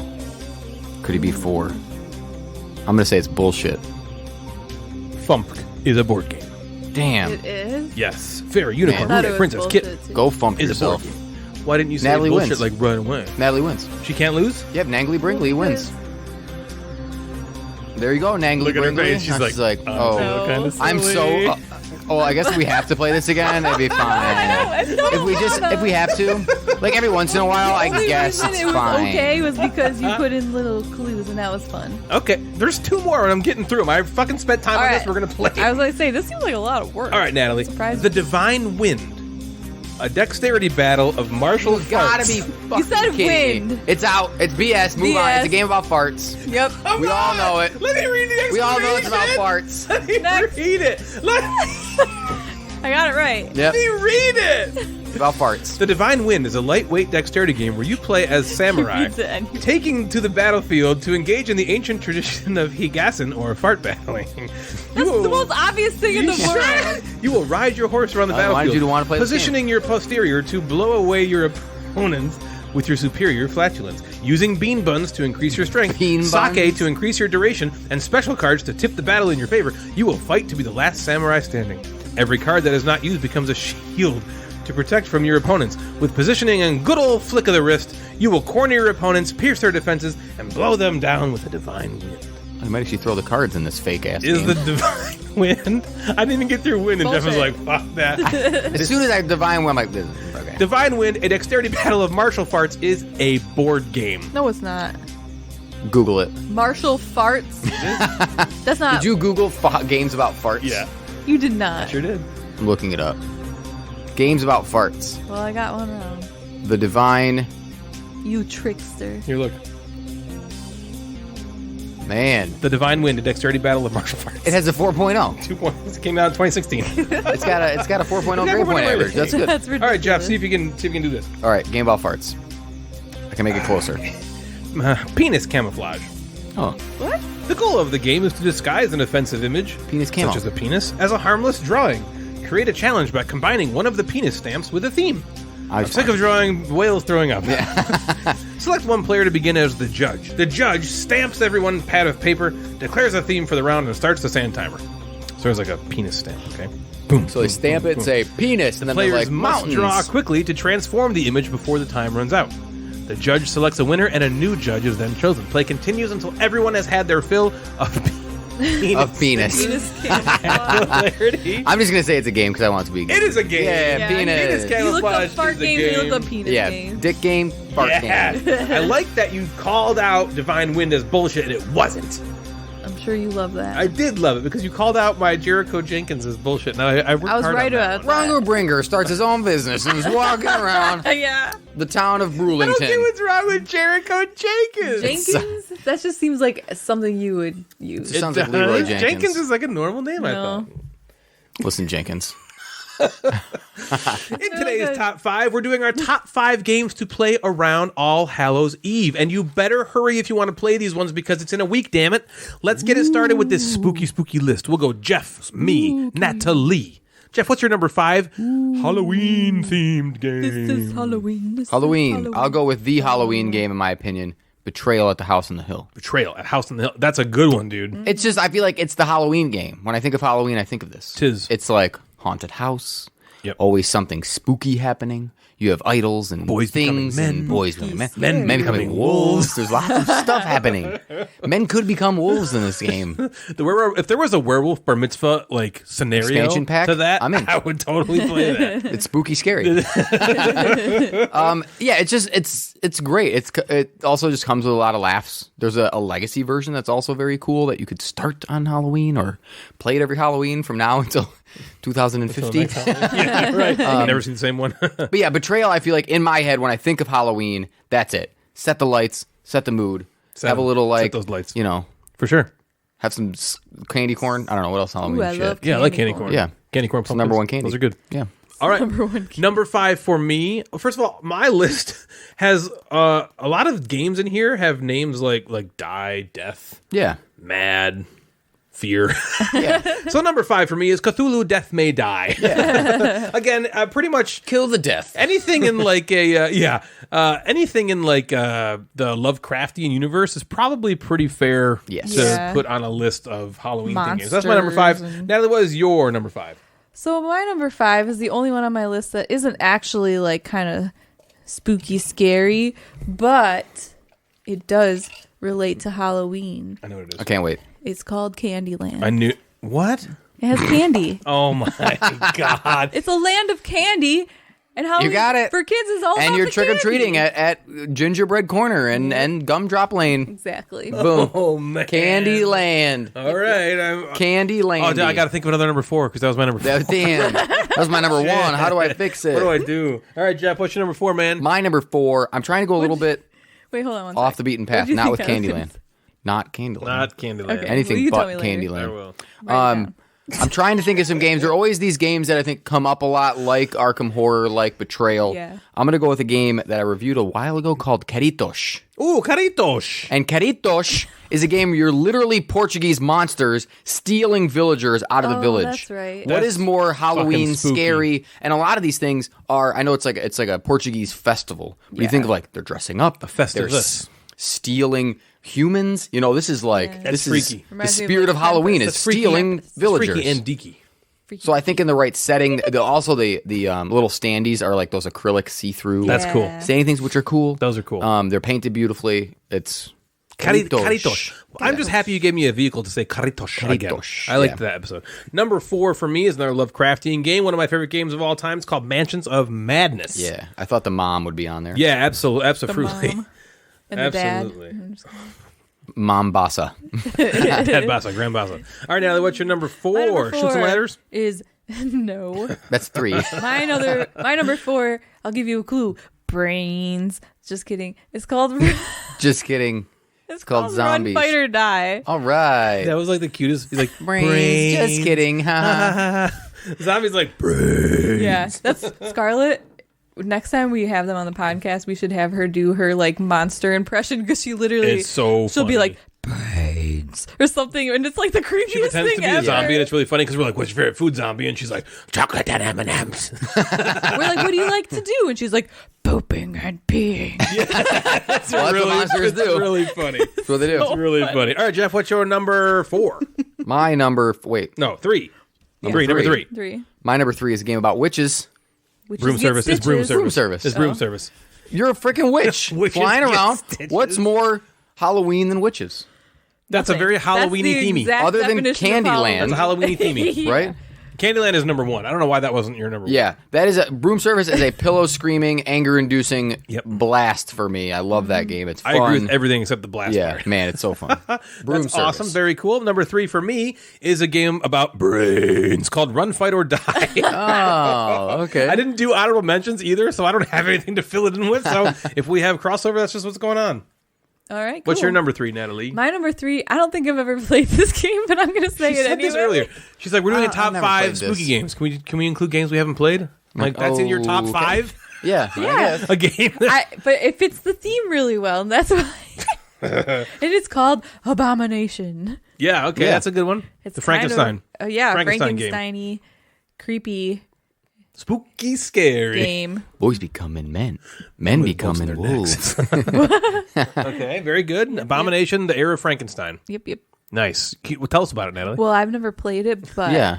it seems very Halloween themed. So It's there Halloween-y. you go. So suck it, nerds. So she Yeah. has Candyland and a game she's never played Yeah. in her It's good top stuff. 5. Killing it. Halloween, bitches. All right, Jeff, what's your number 2? My number 2 is one of my newest favorite games called Destinies. That's a good. Destiny's, good answer. especially the first scary? the base game. Yeah, Well, the very base game. The about the werewolves. base game has like That's true. werewolves and magic and Bar transforming mitzvahs. things and bar mitzvahs and boys becoming men and men becoming wolves and it has.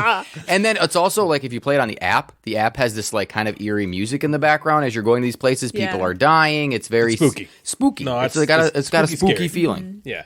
Destinies. Number 2 for me is the the beginning of my games that are about fear.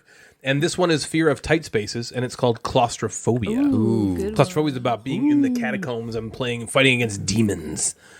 And that's very spooky, Anything with Halloween-y. demons Yeah, seems demons, you're pretty good. It's a good Safe bet bet. for you. All right, Natalie, what is your number 2?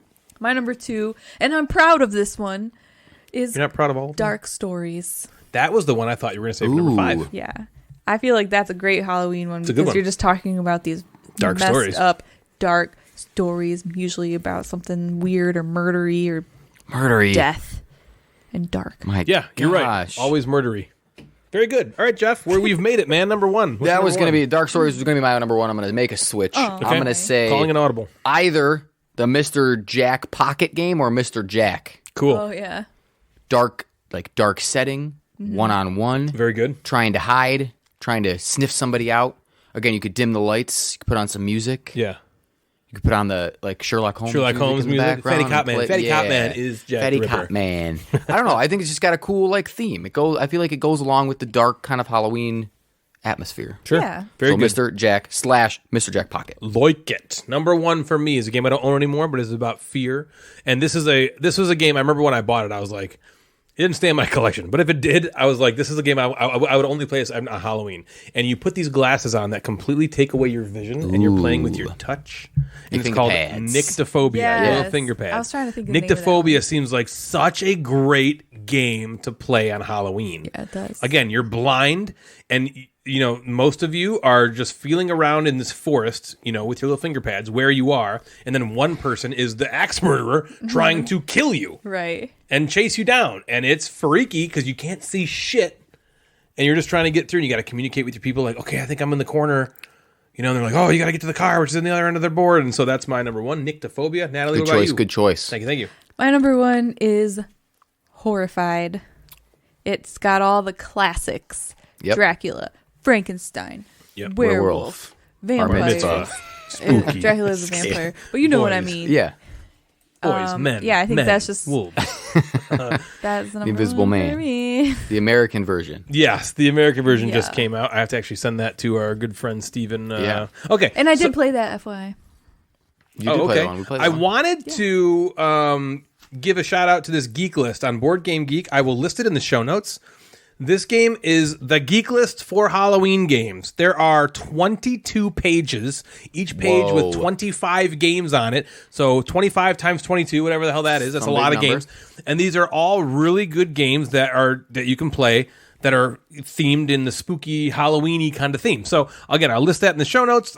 Jeff, Natalie, if you guys want to list any honorable mentions before we take this one away, Go ahead, let Jeff. us know. I got Catacombs. Good one. Could be a good one. that's a Any good one. detective type of game, Chronicles of Crime, detective, Yeah. Sherlock, Right. all that kind of stuff. Dead of Winter is one that usually comes up on every list. I was surprised that wasn't on there. Yeah. Yeah, I was just thinking of what not to Yeah, like. That always gets highlighted. Paranormal Detectives is a new one that I love think would be that great. game. Deception, Murder in Hong Kong, or whatever the new one is called, is great. Cryptid, you're literally hunting a monster. If you get into the theme of that, that could Totally. be cool. The new game from DeVere called Castle Party is literally Halloween. Oh yeah, that's themed. Halloween theme. yeah. Black Angel sounds like it would be the Halloween. It's not. And Any Cthulhu my last game. Arkham one Horror, is, Elder you know, Scrolls. Halloween is about being scared, and I fucking hate Ticket to Ride, so that's the most frightening game I could ever think of. Ooh, train games. So that's what I got. Do you have any honorable mentions, Natalie? I only have 2.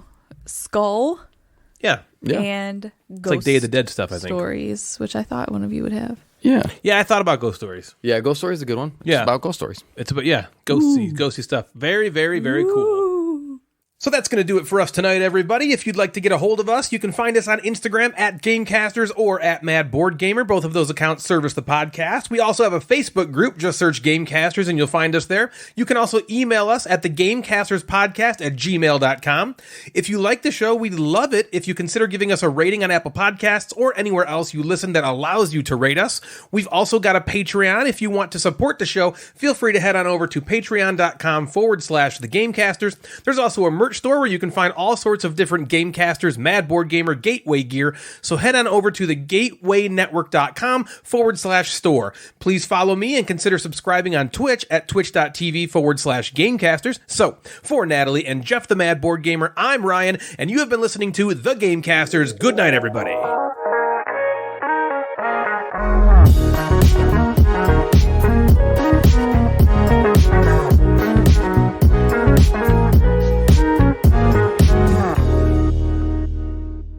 Hello, hello, hello, hello, hello. Hello, hello, hello, hello, hello. Hello, hello, hello, hello, hello. Oh, I like that.